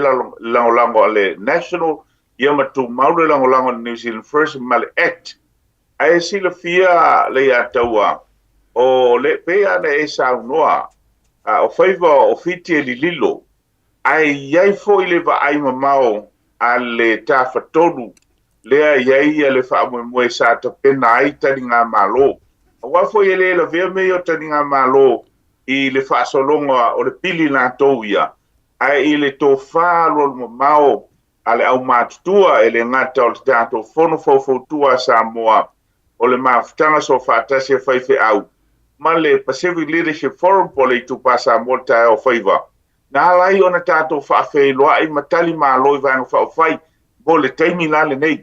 Le teimi la le nei le ia taua e wha moe ai i le lei o le tātou una i ma whesota inga ma whaapaanga nei. O le vanga tā ua lana nā leina whai o matematenga lana e le i mate i ele tō tele. Ai sa langa i le wha moe. Aua o le report ia o uma. O uma i lo fo i nare mālo ser ngā luenga atu yono ai ole pasia ole tolo longa lona lua ma le tolu e fa moe i lo tanto moa mai o la ngona o vaenga i e tolu e te saunua i o vaenga nei e mo mia ale o le national o le New Zealand First Pole Act ina ia mawhai ai ona pasia i le tūranga le tūlafono le ai ma leisi la mea le ilunga atu o tāmirisanga e iai ale avanoa e to e tau mwhai ai mo descendants. Lesi na ngā mea lele o mamate ele tō tele. Yeah, lava. Lesi vanga tāua o le ave le tala whape ua uma le tātou whinaunga ma ua tāle longo ma ua lele i uma tā mirusanga o le mele nei. Mana tua e to e au mai le pili le nei ave e lona whaitaunga lona lua. O nā awhia lo le o le mea tā o le committee o le whole house. O lona winga o le maota atoa e ave fo i aila na soa committee e whai e leisi ilo i longa. A o le i o fo i leisi ilo i longa. Se i sao noa e wha mamulama le whole house committee lea wha mulmole te le ai. A lea taua o le tamisanga pito i sili atu le nā o na taua. Taua tamisanga uma. Langa i le mwhai o na alu leisi tamisanga pe ai le maloi. Pe maloi ai i o ai lesi tāmusanga. A o tāmusanga lea a maea ia le tūlanga lea o le tolo longa lona lua. Pe o na e whailoa ma. O na to iei lo leo lesi a sitting ale parlemeni. O le a mawhai ai o na whaali umalawa fina ngalo o le parlemeni ili mata upu lea. A o le ki la lea ina ili teimile na. O le teimile na e mawhai ei o na toi whaahulu se teu teunga. Pane tua whao le li poti o lea ua lango ina e na whananau i le vaitau lea. Ai le o lango ina e ntupunga mai. Au tasi le lango mo descendants po whanau a. O lea lai i seitu o tamisanga le o le wangata i. Ai o le teimi e mawhai ei o na toi aluaku le sokui. Le sokui. Pato ama fai le teimi lewe e sa unua tonwe. O ina le ala ye le manatu. Ele i uma le tato ngā luenga Samoa. Alila. Ele i uma le tato finau. Awa ye foi nisi so tai mai le ia tau fa mai teli ai. E maloa fa fekai. Ia ngi ai nga ia ele masalo ele ye seisi e au nga ye masalo pe nga se ko se fulu. Wa amakan kula foi mai ia le kapo inga lo kapo. ai o le mea moni ua iai mea ua manino i tamusaga nei peia ona leu manino iai latou o lea ua au tasi iai e lagolagoina le mau o le sitiseni ae o leisi vaega o le tamusaga lenā lea o lea e taoto mai o tatou luma le ia taua ai o le kila o le tamusaga lenā saunoaga e lea o toe mafai ona toe soʻa e tuiono pe koe aluaku se apaka e whainga tā foi ona toe whai atu e le leipa. Ona o lea sa i ele la lango leile li poti, ai le o lava le lango mai isi i vaenga. E wha moe la le malo i le tamusanga le na, pea ma whai e Samoa, pea ma whai e tātou nei, lea mana o fi nau pea, ona au mai le lango ase e vaenga whau whai, se tasi a, o lo tunu le malo, lona winga a mawhai pe a umal tola longa lua ai maua se fisosoani a election e lato te mai eise amendment o inala e mawhai ona toe palau tele ia le whaundianga mo whanau ai lato na soi fual teimi lea ia o lesi na manino ona sa ta fono i le asuto na i le ia taua o le whai pe a whai e wha tau whaalongolongo lo tātou tunu ia ua sau foi mai si whaasala launga ua whai mai ei ua tau confuse ai a tātou pipi lava le mea na amata ele whinaunga o tuiono ma nino foi le amainga tuiono o lea ele umata musang ele ngata lai lea tele ai wa lea ua tala nei ma ia no tanga o le mata upule nei ma le pili nei aua nei confuse pe le mautonu le tātou o tunu ele i uma le ngaruenga le tele tamisanga lo na tolu la na a fai tu le mai la ma se pati fa fai se tasi ai ma le teuteunga i o i la mo mono ai ma le teuteunga la le tu lo fa fonga le tu no and descendants thereof ona alu lola i le fai taunga lo na tolu le na a fai fo ia watu ai te enai ona o le ai se pati fa fai se tasi da te langolango ina le mele o lola winga o le muta anga lola le na o le mele na mo pa le fana ale tau tele io e fusu le tamil sanga le le ataua o le na mesalo ma sangi lau a fionga e maso tele e langa o me ka fusu anga le na o lo mo title fights ale se fulu lua kamusanga sa o le fulu lima kamusanga o le manu malo ai fato a moa pe a uma ele tola longa lona tolu le te sa no ia ona batu le e fa pipi mai ia ele fa malunga foilea o pasia lo ia ele umal tanto finaunga e ia me o mo mi fa wow e ia foi mea o lo tau mo fai so ese wala fa ofia peila le vaenga le na o leo o mo fa mnyanga ile lipoti leo mai mo ilanto no soi fu le vai tau le na ai le mo e alom fa no pe o ngale sai mo ele sko ke ia ma ai o mali liu mantua a ma kulange misi a koa ia o le langona le ataua foi le ale tui ele te tala mai ale sa ili ai fa mo la po feo yelo finangalo Samoa tanto te malo lo i e tanto te angai o le ye va yaso ia o lo tau manat foi tanto te fei lo i pea se tau mo fai po le ale me tau na ele ya tau ba lo fa te tele lava manatu o le o tele na manino au fala ia ma le mato le vai le matapule ina ia i lo ai fo i le tatu watu no lava papale ma ono sai ma fa longo pea i upu mātou te avatu ia ma longo pui ali i ai le tunu awa mātou te leo mai avatu se mea se ma se mea le leo na tāpena ma fa maoni i lau fa fonga mai leanga o tau ia ma lea o tau tāpuai ai mātou te o e whai mātou mo tau fonga tau mori ma whina wina ma tā upu nei i lona a toanga e te tau o na iai. Lesi baanga e siri o na tā ua tele ai le ma tā upu le nei. O lo swinga o le ngō le tula fono.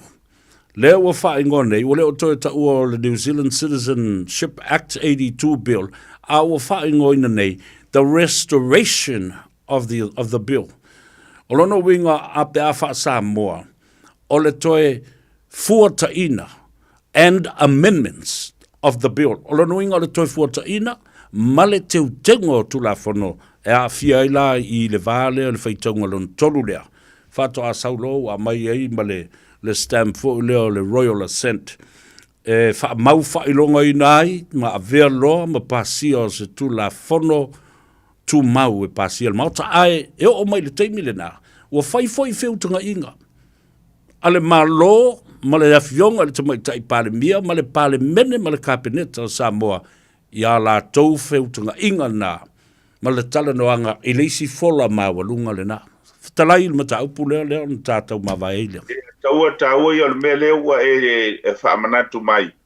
O lesi lea vaenga o lo tati ele pili sa ia ele whaamoe moe tu yono ina ia ave ese antoa ia le tula folo na alta siva valudua. E tai, o ia ele whaautuanga a le soa komiti, le ai, tātia pe alanga o lo iai to tonu nisi o whaamunyanga o lo Samoa. Pe o le Treaty of Friendship, o le protocol o lo iai, ia le la vea, fo le quota maisi mea, a ese ia le tula fono atoa, e ono a whaina i whaamnianga ia, ai a whai e tu maule e tula fono leo te siva valua, ai whai o ne teuteunga la lewe sau no mai, ina ia toi whaafoi mai le sitseni, ai e tu mau e pea le Treaty of Friendship i whaamnianga ma vaenga whaapena, le vaenga lewe sau no mai, e taua ai lutato tunu le lava le onsai. O le whai to ana te tala tu yono i rana pili. A iei nisi mea o le am whai ona whaaleleia, le alaua e saunoa. O le si vaenga o le wha umaina o le neimata upu. E iei le teimi o la whailoa iei tai o malo e lua le palemia o New Zealand, palemia o Samoa. O toi wawa ai nisi vaenga mo tūlanga manuei Samoa le whaateta inga. O le melo le visa, lea ua whai ma polonga i o tātou tangata. E le la vei to tonu le pidi. Ai ma whai ona o iei se tala. Tau whai ngō fie ai. Ia le whemalanga ino le tātou tunu. O isi la na vaenga e peo ne sau noa. E patino le vā o tai o malo. Malo vavtai o le o manino mai lava i le pidi lea. E le o pe a whape pasia le tula fono wha mausali. E le toi o i lalo le immigration. Ia polo ofiso whemalanga inga. Ia le tātou whinaunga fo lea ua talia tālusanga. Ai tātou te o a ngai i le foreign affairs, po le internal affairs, a wāma tā upu tau sit seni mo le ngai. Luma o le mete e mali o le pili nei. Ua o lava le fautuanga ma le teunga a le soa komiti le nei. I le tau e whai ai le application. Te sila fia o le, o te le foi so tanto sila fia o mua mai. O le sila vaenga maalia lava. E whawhateia foi la taupe o le maunga, le whaipulo mangele pe o na whailoa e tui on sa whinau. Aua lava ne toi totongi. Langa o le siti seni sa te tau lava o na au mai peitai. O na e umi foi o na toi e whaatala noa matuai. Ia whai mai lo, walava ere se lau fitu e pe fiel tau. A fua iai lei a taua. O le nā tupe o se tupe lai titi. Kai ia pipi o le sitseni. Awa pipi o le sitseni. O mwhai no mai nei o tātou tangata. Whai a latu siaki New Zealand. O mai asi whana o le te whai ni visa. Ia, awa whai nei o tātou whaamamawhaina mea lai titi. Ai moni au, nā wasawa ia maltau. O le tātou sitseni pe a olo na pasia. Vai lau tupe, ta pena le teimi nei. Sau loa, whapipi loa. Lia la whawtei tele le ormoenga. Mo fo le mawhanawhana ma le tūlanga malamalama o le whaafunga mai a le atunu. O tātiu te lava nei. Ia ngā Gagaifo Faiva o le atunu. Ma tāo e mo mori le sāwali a le atunu. A mese nai o tāta mam tina mātutua. O le au foi lotu ma e kalesia o le alana na e malosi foi le langona ma le nganga ona o le tātou ngā lue whaatase e whaafatai foi i le atunu ia i lātou o loo whaalongolongo pēa ia ma muri tai mai pēa i le tālosia i le lofa le atua malonanga le lei lana whaatau tainga ma lana fsosoni mai le nganga o loo tātou muri tu i ai whaatasi ai ma le whaamalumalunga e le ngata I susunga I whaafenga inga. Ia utu whaafonga la, ia ese, wa umalol tātou launga, ai koe launga lolto ina malolo, malo. Tawa nunga mai e lau, talainga tele ai, po lau to whale mwenga, le tā taladuanga le yaso. Malo whaafteile ia taua mo le tau langa ma le fonga lo tātou. Tu Samoa, ia o alofa mo le pō mo le au le nā, e le tu tia ia le tau mwhaipea. Ai ele manatu le ia tau le so atai ao lo wha mo le tātou fo tua Samoa. Tino ai fo. Mai manatu a whai o lo iai fina ngalo. Tātou whailoa ia tai ao, langa o lesi lea poutu o le finaunga, o le tātou fo tua nei, tuai ona whailoa i le tātou mata upu le nei. Ai tātou whailoa ia tai ao. Fia maua lo tō fina ngalo. Tātou te malanga e la lo i Wellington e, o le tō laulonga lona lua ia wa ai mai le pale mene, o lea lawa e tu mau le tātou nauna wantu. Ia, a o whea whai ela tō fina ngalo. E toi tau mwhai isi tāmu i sanga i e lua iwa ino wa amata na vai foi. Ai a whai o lo tō fina ngalo lea, e tātou te whalau pēa. O nuia Faiva te toi le nei aso, ngā Gagaifo Faiva, i le ngate lau whionga le a tau o lo tū foi. Ia mai se Samoa e so se vaenga lo whaafonga mai ai. Soifua. Soifua ma ea manuia. Ia le nā Samoa whaafonga mai. Le tala talanga le nai tā ua tene le whaafonga tā pua ima le sila mai moa le atunu u mai tawhai fia. Ia aware i si le malama ma manino i vaenga ese o le tula fono ma le pili le nei ma le tūlanga o le mea leo ua o nei i ai. Ia le nā umana watu. Ni o tātou tala oso ma whaapā le whana ai le i manino ma malama le lei. E te le i o tā mirisanga le toi ka lewa vunka fusu ka ke malama le lei me ku ioki el ka ngakama le mea le e whasi wha moa mai le amatanga poe al whatanunga al matamai a mātou. Ai tilo le tuli manu lai tu mai i le tangata lai o oe whatusa o a o le tamaa. Aolo ua tali i lai tu mai le tuli manu lang moanga laupanga. Leo suska i kia. Mara ngare kāre longa mkua wha moa ai o le mele la vai. Pa, whake i whapenga. La na le no ufa ia tu e maali e tātou suanga le vātele. Tali e ia mamamori atu fo ia wala ese avatu ele savali. Ina ia tātou fifi maali e.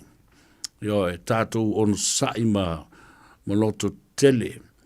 Tātou wha ia tātou tilo i le nganga e momori e le tātou savali i le nganga maulalo. Awa e iai fo i le fili o lo tā.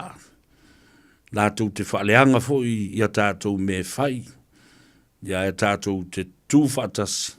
Ma whaamanino le tātou pito la au. Ma tau soa whatasi i le teimi e tasi. Ona sila mai lea o whafonga alofa le tua. I le mana onga ma le tō wha fia momori o le savali a Samoa. Tangata ia. Le mālo lea tātou te whaafsanga i nei. Tātou te le maua le mālosi le tū taito tasi o tangata. Tātou te maua le mālolosi. Ma le mālosi anga atoa i lo tātou tū whatasi. Ai le o le whetui ia i whaai o apoa. Ona se ai leo le savali e momori. Ai leo le fina ngalo le nao le atua. Nga o so loto fo le nao. Le nganga o le mwenga. O maafutanga e peona iai le taftolo sa ilinga malo. Maafutanga whaifi auso fatasi. Le maafutanga Pacific Leaders Forum o teitai o malo matumotu o le Pasifika. Ma le fono fautua ma malu le Samoa. Le tātou fono le nātai au e tāli tu lai sifuru ma le tasi. O le a poto moli futi afu e tasi i to tonu o le maota o Samoa i mangele. Whaafitai lau fionga le konsula ma lau awa. Le whaawa noina o le maota. Ma whaavanga wa Samoa e afio mai. Ma whaale i ai i le asua tai au. Ia, le a tātou talanoa ai foi. Ia, ma whapenao na whaasosoa le tō wha, ma le whautanga i le fionga le titifono, ma le laulau. Le fionga i ato filau Ted Stanley, le fionga fo i a pule mangafa le Sina Hunt, lo whaatau waa o le whailau tusi o le fono a Samoa. Ia ai maise fo'i ia le te fono i le tu pao Samoa. Te onga le aloli pulea i semi pulea i ia male telenga ia le mwenga teli ai Edwin Puni ma le mamalu o le vasenga le saufainga o le mafutanga awhaife au so o fatasi. Walu minute o te aile tu la e ono tātou o i le tātou malolonga ia ma tātou whasinsilanga e te tau o na tae mo ia tātou tupe ia o na tātou fo i mai lea whau wau le ngā ngaifo Faiva o Samoa malolo ngā lue alo fo i pia whai o lo oilunga o le ala tele anula ia malo fia malo loto ua mā. Go with the light heart now that you understand the stages where we have pushed the fight to because of the Restoration and the Amendment Act now being changed rather than repealed of 1982, the Citizenship Act of Samoa. Atu wol malolonga fu mai. Ua na ole Radio Samoa se furulima iwa toru a mo e tautuaina o e ilaungangana fitu aso le vai aso. Fees-free study is changing next year, and AUT wants to help set up new students for success. The Kiuta Kitai Aspire scholarships include financial and other student support in both Year 1 and 2 of an AUT bachelor's degree. Find out more at aut.ac.nz. Sunga o whenga whākau e lo kawa le fōu maunga Max Ila. Senga o ka amilo e o kilani. Mo koe fōi mai lawa i o Tara i le Tire World and Auto Limited. Lea e mau aiso skoi ngā meg ma pa o kawa. A ole me piko sidi. E ngā le lua li maka aladwa ia so le kokong. Le Tire World and Auto Limited e te maua i ta avale ma pa o tau ngofia ia New Zealand antoa. Mo fo i se ti mag wheels mo so se tu ai ngā ta avale ma le telo isi au unanga. Warren of Fitness i le na ole se fulu tala pia i wha i loa i eina e wha afafonga le Radio Samoa i nei wha abitua. Talia wins quotes, cue cards, maisi. Walau lo le Tire World and Auto Limited i le lua fitu tasi tolu o mo pa uta avale. Po le lua fitu wha tolu lua o mo le fale inisinia. Are you at a crossroads and not sure where to go? Thinking about studying or getting a new job but not sure where to start? OCA can help you get on the right track with new skills and confidence. Our Ignition Work and Study Skills program includes 4 weeks of full-time study and up to 12 weeks of additional support. To find out more or to apply, head over to go.oca.nz/ignition. Oceania Career Academy. Your future starts here.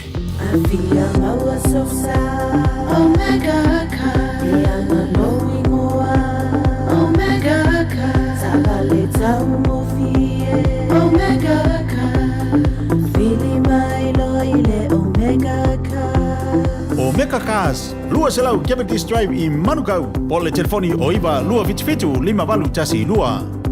Susu mai Manukau ne Omega Cars. Umalole keisi le Omega Cars. A umaloa ona piki tamaiti onga i le asolua ma le asolulu o vai aso taitasi. Ona ki mai roa lea o lauleiti o Facebook po le YouTube a le Radio Samoa. I le afa o le tolu i le polo kalame o le tulituli matangau. Ea o ai whanau i le ngangana Samoa. Awane imisia e le whanau le polo kalame o le tulituli matangau. Ma le whaletua ia Natasha o le saasia i asolua ma le asolulu o vai aso taitasi. Talo Samoa. Wa ule nei o kasu tialu, a wale sui ale ngila ura ule kio. A eva mai ina se fudu 5 iwa kolu. A mo, Radio Samoa, bevela a.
MEOK with 30 ground. Let's go.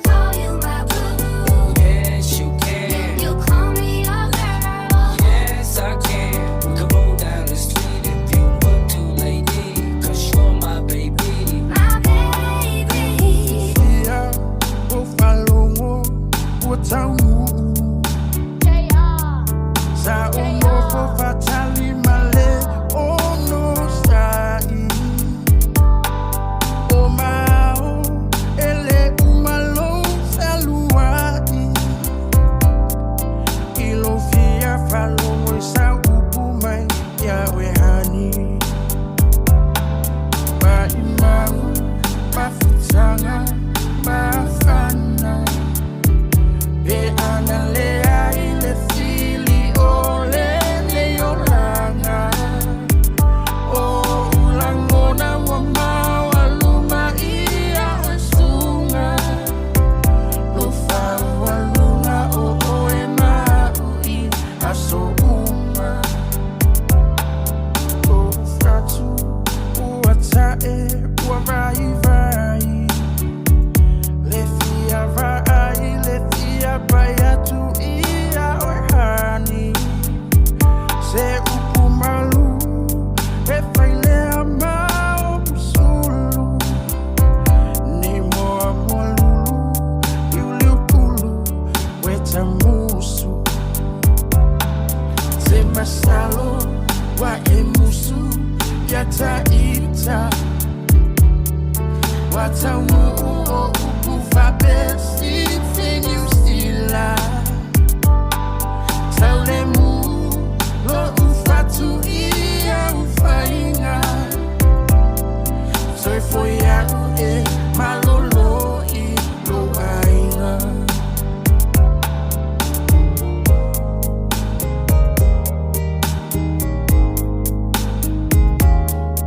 O te fia faya tu masongi, yo fofonga. Tinga ona leta uetu maupele lofa. A oe uasui ila uva ai. Sina upu setasi o te fiai. Always crying time again. You're gonna leave me. I can see that far away look in your eyes. I can tell by the way you hold me, darling, that it won't be long before it's prime time. Oye, wali one, leva yo sina. Bele e apule oe ila ufili filinga. Atawia ina ia manuia la utau mafainga. Aile mafaina alo atunai o folinga. Te masalo wa emusu yata ita. Wata uo upufa besi, you still lie. Taulemu, lo ufatu ia ufainga. Soy foya malolo i lo ainga. Soy foya malolo i lo ainga. Mommy, she a freak, I know that. Mommy puffin' weak, I know that. She wanna have a Rolex and she wanna drive a big Lexus. I suppose that I gotta buy her anything she want. But you need love too, right? So I get it done.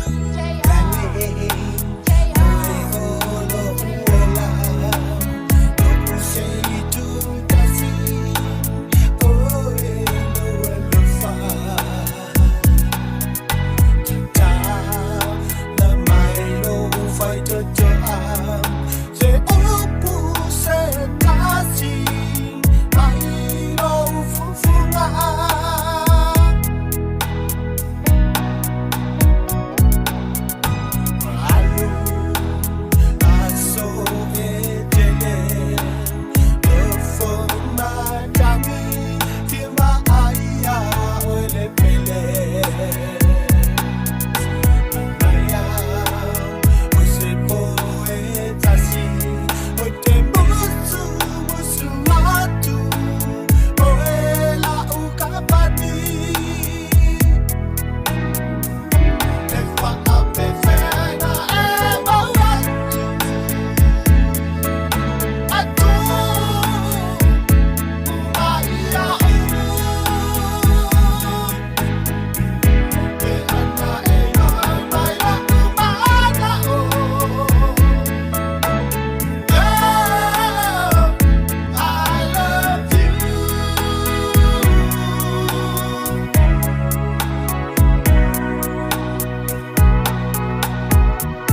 Ia, toe whaatalo whātu I le kuata muli o le tātou Port Columbia lea o lo toi nei o le Gagaifo Faiva o Samoa. I le nei fo I amatanga o le vai aso ai maise o le asonga fua le nei. E utou te I mau koe whai aku ma le jacket. O amatua whaate ia I le vivela mo le mamafo ti munga lena pa unei fafo. Ia, o le climate change lava. Ua tele swing o le talo le tau. E si foi kaimi o se ma pepelo le whainga le talo le tau foi mai. E munga la I le aso atoa. A e moe fo le ata. Skama I kaimi a e la ma kwa vivela. Ia e whaate ia e le mele na osune I le tātou ofisa autu whaasalau watu I nei manukau. I le malo losi o ti munga. Ma le angi whaatau tau le savili. Lea la o matua malu rua I ale mea. O koe whai ilo ma ofu mawhangawhanga. O koe whai ma le check. Ia. Ai lea whaina. O maila u talandoanga I le tātou vai o le ola. Tā ua tele. Nā ua toi mawala sota inga fo I ma le fionga ia tanga loa. Whaatuna I la ulu. Ma le whaletua ia se lepa maila loa I hun hei Christchurch. Numerous from the farm McCarthy Street, now lo yele tato for the England and Amada tato catering services. Vaya so fosa more cycles tete, to tau nu ula tato vai ile no fonga le na. Ea. Ta ua le na, o le whafonga mai le atunu, o e sa masani no whaila lato vai ale I tu ua ele sunga ia whaioso sua. Ea ma whaatawina e se atu le pisinisi ma na ua malangatu ma wha mautu mo siona a inga. Australia.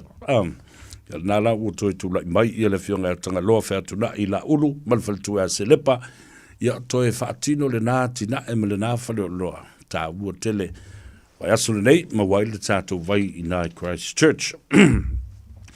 Lesi tātou whale o loa o lewa tele tau sanga o sili le fitu le valu tau sanga o lo o whaongai na pēr le nā maketi. Sfun ma le tolu Lappington Road, talo whatuaila o fionga I le aloli, il saoli, tuala tau wātau pautino, ma le whaletua I a peka I a whapefo I a le nofu alo, ma le ngali I ma le tina matua I a me tita. Alo, whaftai sfun tolu Lappington Road, a ngā I ai, maua le tātou vai o leo lai so se teimi, ao ma le po. Se e mai lesi tātou whale o loa o lewa fo I tau sanga le maketi le nā, I le lua sfuma le lua Templeton Place, Glendon, Manurewa. Le tua whina maalia nive ia whapefo ia le tapaita ia Mareta Sawanga, ia masiola ainga o masani I fo I tangata le maketi le nā, watu le whamaloa le whaftai, ia whapena fo le tātou maketi o lo o I tutonu o le Tasi Market I taulanga whatau I mangele. Le mawhaina misi.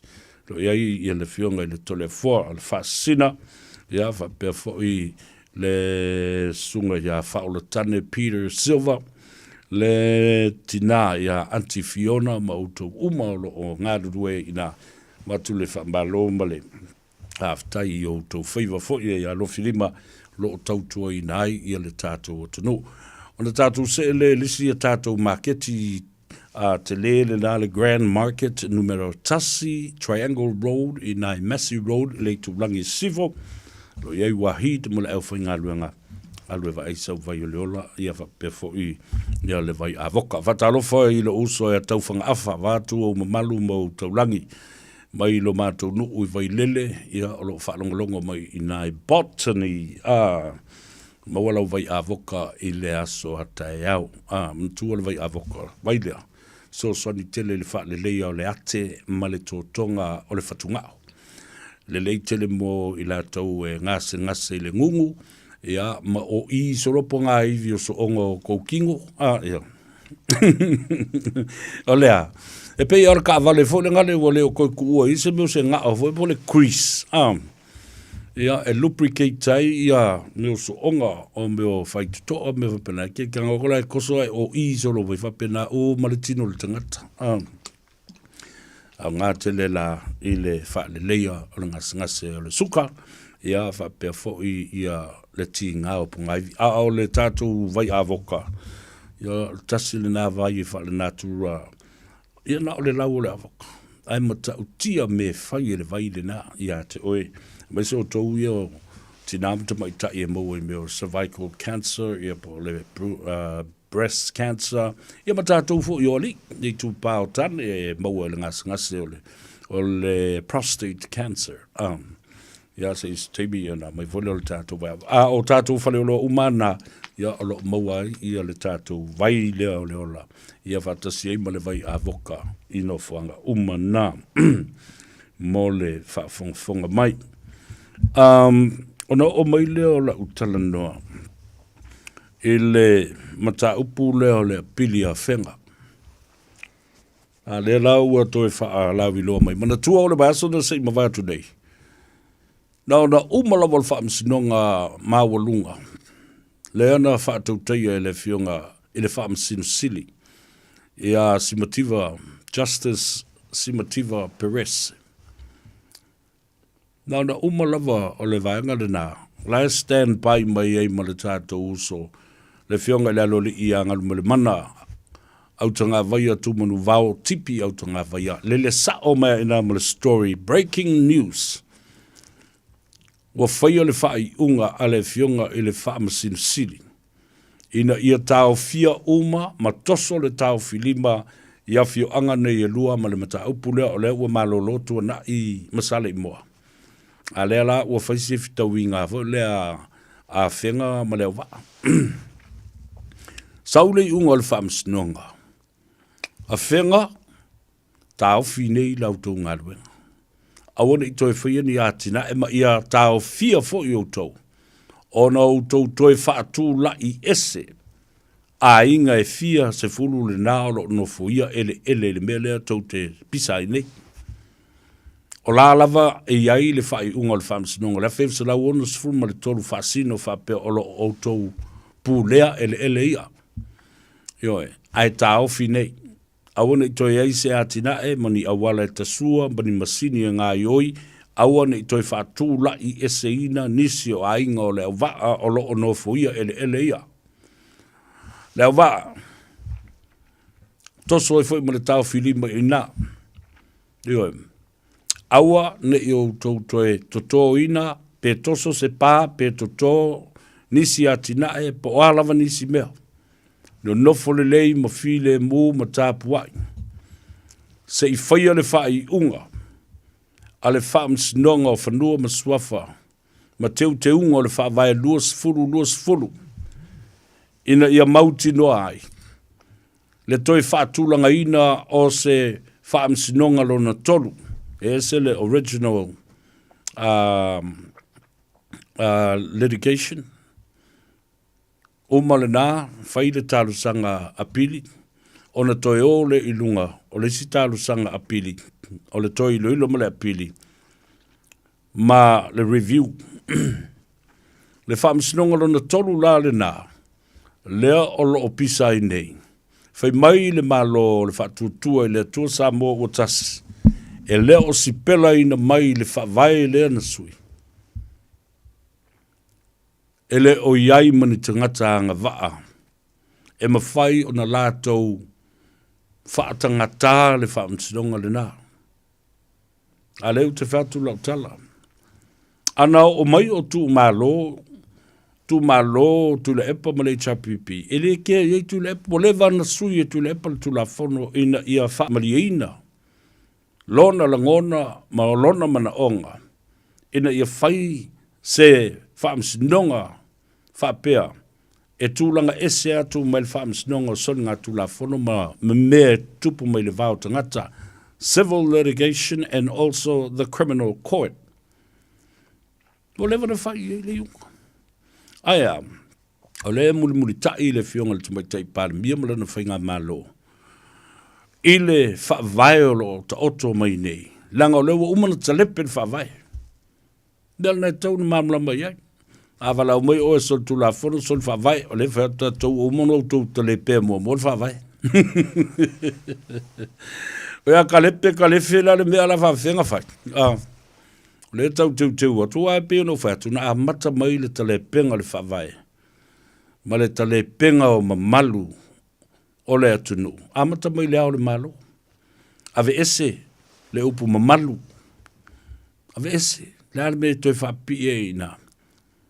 So obviously somebody wanted to take that name and take those honorifics upon themselves. His Highness, His Majesty. Ia na umalola ia lea, o lea lava le mea nala ina whaina mea. Wau te pese atua I pea. Nei loa I nāle me ta ule mele ta lipe whawai. Why fix it when it wasn't broken at all in the first place? Dan me nala ina lo te fua. Kwa koko loke mea kele se. Vange mai maupu whale sei whawhole whawa. Avenga ngai kukong. Lera wa maka e anga whapea wingo kanka manga wa kalepe whawai kalepe. Ta ino. Ia li liwa ne loa I le masiofo. Ale fionga le malo le malo. Mai tau oe.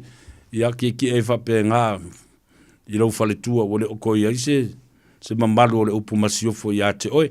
Then the question comes up again. Why? Why? Ai se a ua whai e lea mea. Wha le mi ngao. Ma le lea alo lofa. Pupula mai mata. Sila mai le fionga le masiofo. Te ia lea ua. Ua o fua ave esi. Fe mai o le o ta ua le mele o ele mamalu. O le whawai o le atunu o le o sei mai. Whawai le atua Samoa le o ave tutono o le whawai. I lea iang ka ngaka e o mai fua loke fua mea ngā Samoa. O le tā ua o le iai o le upu le nā I whafo le whawa o le tusi.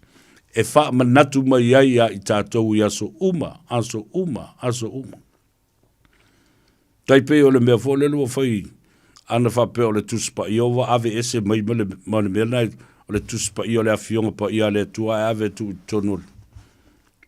O le tuspa I. Tu lau le awhionga pa I a le tua. E mea wale o iai ia mawhauwhaunga o tangata nei. Lea la. Le swing o le tula fono luas fulu lea o ta oto mai ai. Le vevesi o tātou tangata. Tele e ua māli liu. La au mālosi. Whao ngaina o anga esi. Whao ngaina o isi a upenga. E mafua mai lea. Mafua mai le se seo na whai o tula fono nei ma ua toila langa ai I lunga le file mua o tangata uma. Le vevesi na mamau, ma le toto masaa na mamau ma I tātou. Ma tangata anu o Samoa. A ua tafe la lata mai. Aisea. We have invited it to happen. We have changed the foundation, the constitution, the highest law of the land, and never thought about any consequences that will follow suit. Yon, upsasa upuna. De I mafau iai. Ele I liu le to fa fera pe atupu mari mele, fa fera pe atupu mari mele. Ale le wo eli lunga tangata. Mau e toi la langa a toa mai unga whaamsinonga o se lau fia se fulu tau sanga tātitia a ua whai ilangi I le whaulaunga e na lo tea ma mori mau ma whaata oto nei whai unga e tanu manu ai I tu unga mau. Ala nao le tātou ta pisa ma pisa wai le ai anisi o whanua ele o a fia le teimi nei a fia uma o tātou whanua me ele. Ia whakua e kongi mei ale pia wha mai o. E ai o le mea te tau na whai o na whaatu tō tasi ese. Ma whaatu matila. E whaamsinonga o whanua ma swafa. E lua I ai ulu ma le whaamsinonga o soli ngā tula whono le atunu. O na tau ma whai uma lea o ulu ia e lua. Whaamsinonga whanua ma swafa ma le whaamsinonga o soli ngā tula whono ma mata upu I le vāo tangata.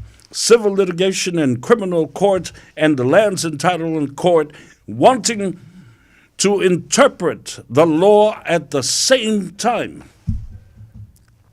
Whamatala le tula whono, ma whaawinga le tula whono, le teimi e tasi, ao le tula whono na iai, I le whawai, ua nao le whaamsinonga, ma walunga.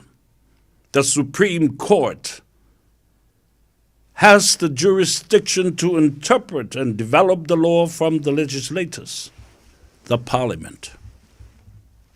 And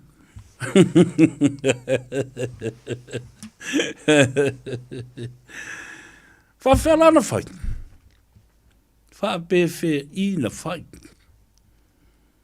Iale na. Nao na whaamana tupea, ma whaamana tua tupea. Lela o mai doa.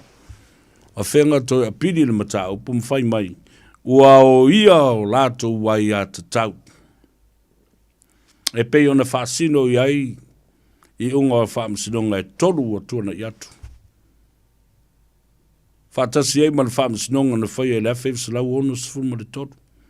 Ia, si kako maka maka. Wala na apili e whenga le whai, unga le na whai mai las for really. A wafo i le talu tonu wina e a whenga. Ali i mawhai pule, watu taulangi malmamalu, le whale tui samau. Ape na fo i le ngā toa i tele ma le vāngana i tula whale sunga whata maulolo ma le mamalu i atu i samau. E le tali tonu wina e tangata nei e mawhai o na toi whaatu wina se whaamsinonga lo na tolu. Are you with me? They believe that this court, the third court of appeal and review, will never eventuate. E ka kia e whapenga, e toi a maile tu la whono, le whewsa lau valsu ma le tasi e toi whaonga. Ai whata whea, ia laka maile mea lai maa ngoko i, ia le waa fo le mana wā nui. I le mea e apiriki ai ma maa ngoko i ai le mea lea.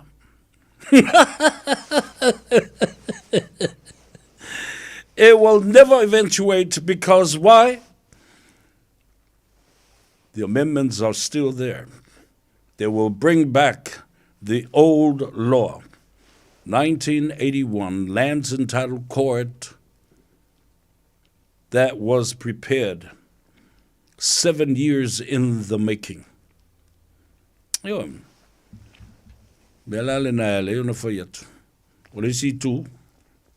who's going to man this court?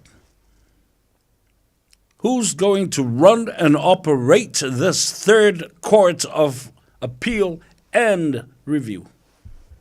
Judicial review. Oi, ele ai ni o tātou whaamasino mani o tātou lo ia wa malo lo li taia. Lai whaasino i ai, maspela mai ai, tangata e whaia le mea lea. E mata utia. Mai le toi loa po o a whea toi whai ai. Le mea moni, o le atoi fo i uma whaamsinonga i lalo o le tula whono le awhewsa lau valus fulma le tasi, pule whaamalu malu la ia leo le whaamsinonga mawalunga the Supreme Court and the Court of Appeal. Lea ua kipi ese e la wali ia. Ave ese lea ia tatau o Samoa, e oa ia toi whinau ala to mta upu ilunga i. Ta imana ia. Toi whafo i Samoa ilona file mu sa ia. O le mea lea na tusi e la wali ia le tula fono. Whaamaria ina o la to mana onga. Sale mawhaio na whaia I lalo le tula whono le awhewsa lau valus fulma le tasi. Na matua I whaia ina tutolo ai a lato mata upu. Lea ua lewa na tā ngofi mata pena I le tula whono lea. Whaia e lātou na o lātou lava. I le pū mo o le li o lea. E au nōma ni tangata na lātou iloa. Na ona tapisa lava o Samoa, wheo soilo I tua. Whamai e o e whatale noa le matau. Whamai ua pāsia ma malie uma I ai tō whātu mua ma pule ma ainga I le tai, ainga I fia, ma le waa o fonti. Aia, o kankanga ka kala pepelu, a le māku kua ma singi o kanga ka kala pepelu suri. maua le maua le si o le kolila kau maulu kwal kolila la maulu le pu ai mau ai lo malo fou il si o kolila koso mai lo va koso mai lo va koso mai lo si sa no lo ma le fionga ele pelestene fou o fams longa no ma swafa. This legislation and law 2020 was ill-conceived and badly drafted. Tua imata ngā na osi. A ole mata ngā o mea na whanau mai ai o mea valea.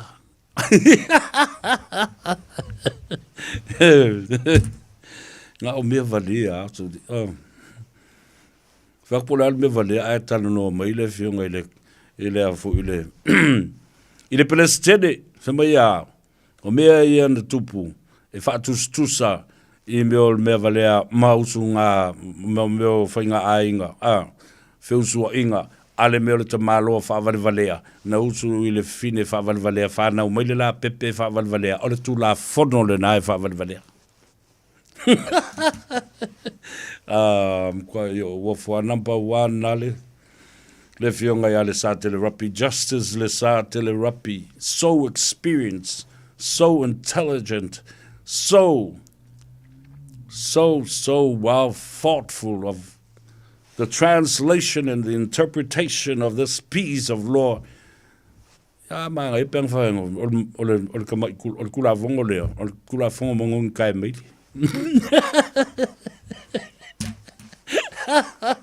E vai tu fa fongo melatin. Kala kali. Aya. Ele kala se kalanga. Tal ole mele tu la fongo monongi leanga. A me una I kanga kama me kali I kanga ko me leanga sule fai. Ya le na. Alo fai, whamumoe sa manuia, ea le lotu o tamaiti le aso na nafi mo o tau uma o tātou ainga Samoa ma New Zealand. Tātou whai ai fōi ma whātū sesi ma tāti a fōu, tātou mole manawa uma whātasi ai mua a ai tamaiti, ma le whanau. Tālo whātū le tamai a sua I lua ma siu whaletua I nai Halasi, ia po Jellicoe fo I Manurewa, ia mo so to ainga. Talo fatu le sunga sua, vanga nane mia, ia ma le whaletua.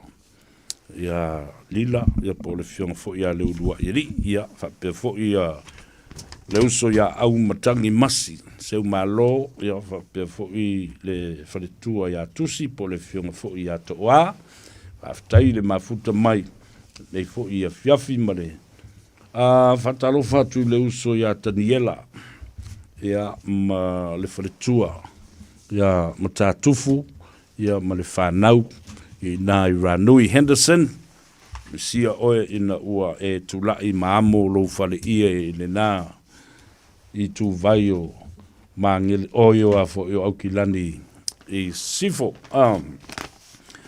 O le uoto e 8 minute o na tā leo le tu la e fitu Samoa, ia, wha malulu atu. Le ase upu I lau wha fonga ma lau tāpua inga ua le taula ulu I lau wha longo. Ia, wha fo I mai upu le a taua savea. O lai ke le mako masingi ka mea la uma I ei po na nei o na soka I la ia le ma vidia. Ya la mai la ia le whaka ma wha aru e le sapiri ngā kei, ko mai furia kai au. Ka kou koe pingi whai anu. Pingi e kai au. Alo wha mai le tua vai lua tusa su tātu buruia. Ia ngā le leifo I lungo le ala tele, ia I la tau ua ngā ngaifo la tau Faiva ma ua iai I lungo o tāwale. Mā te tuina lo tau saunga le mō.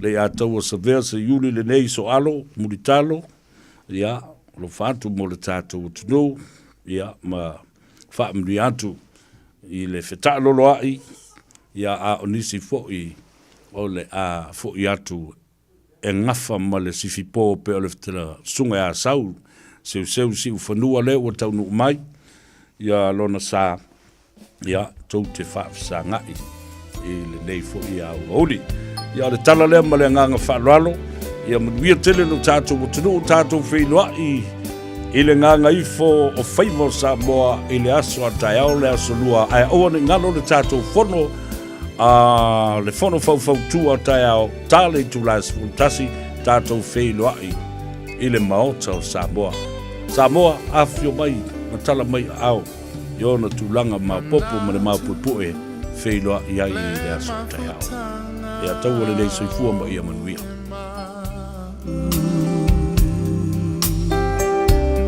O e mana tua maita O tu mawita I lo fatu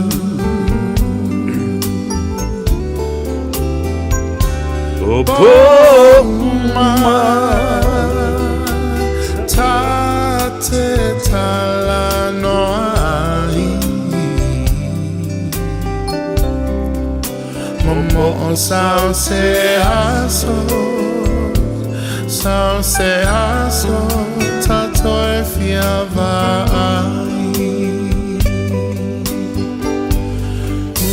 Usue e fuli mai lo tua la upele O te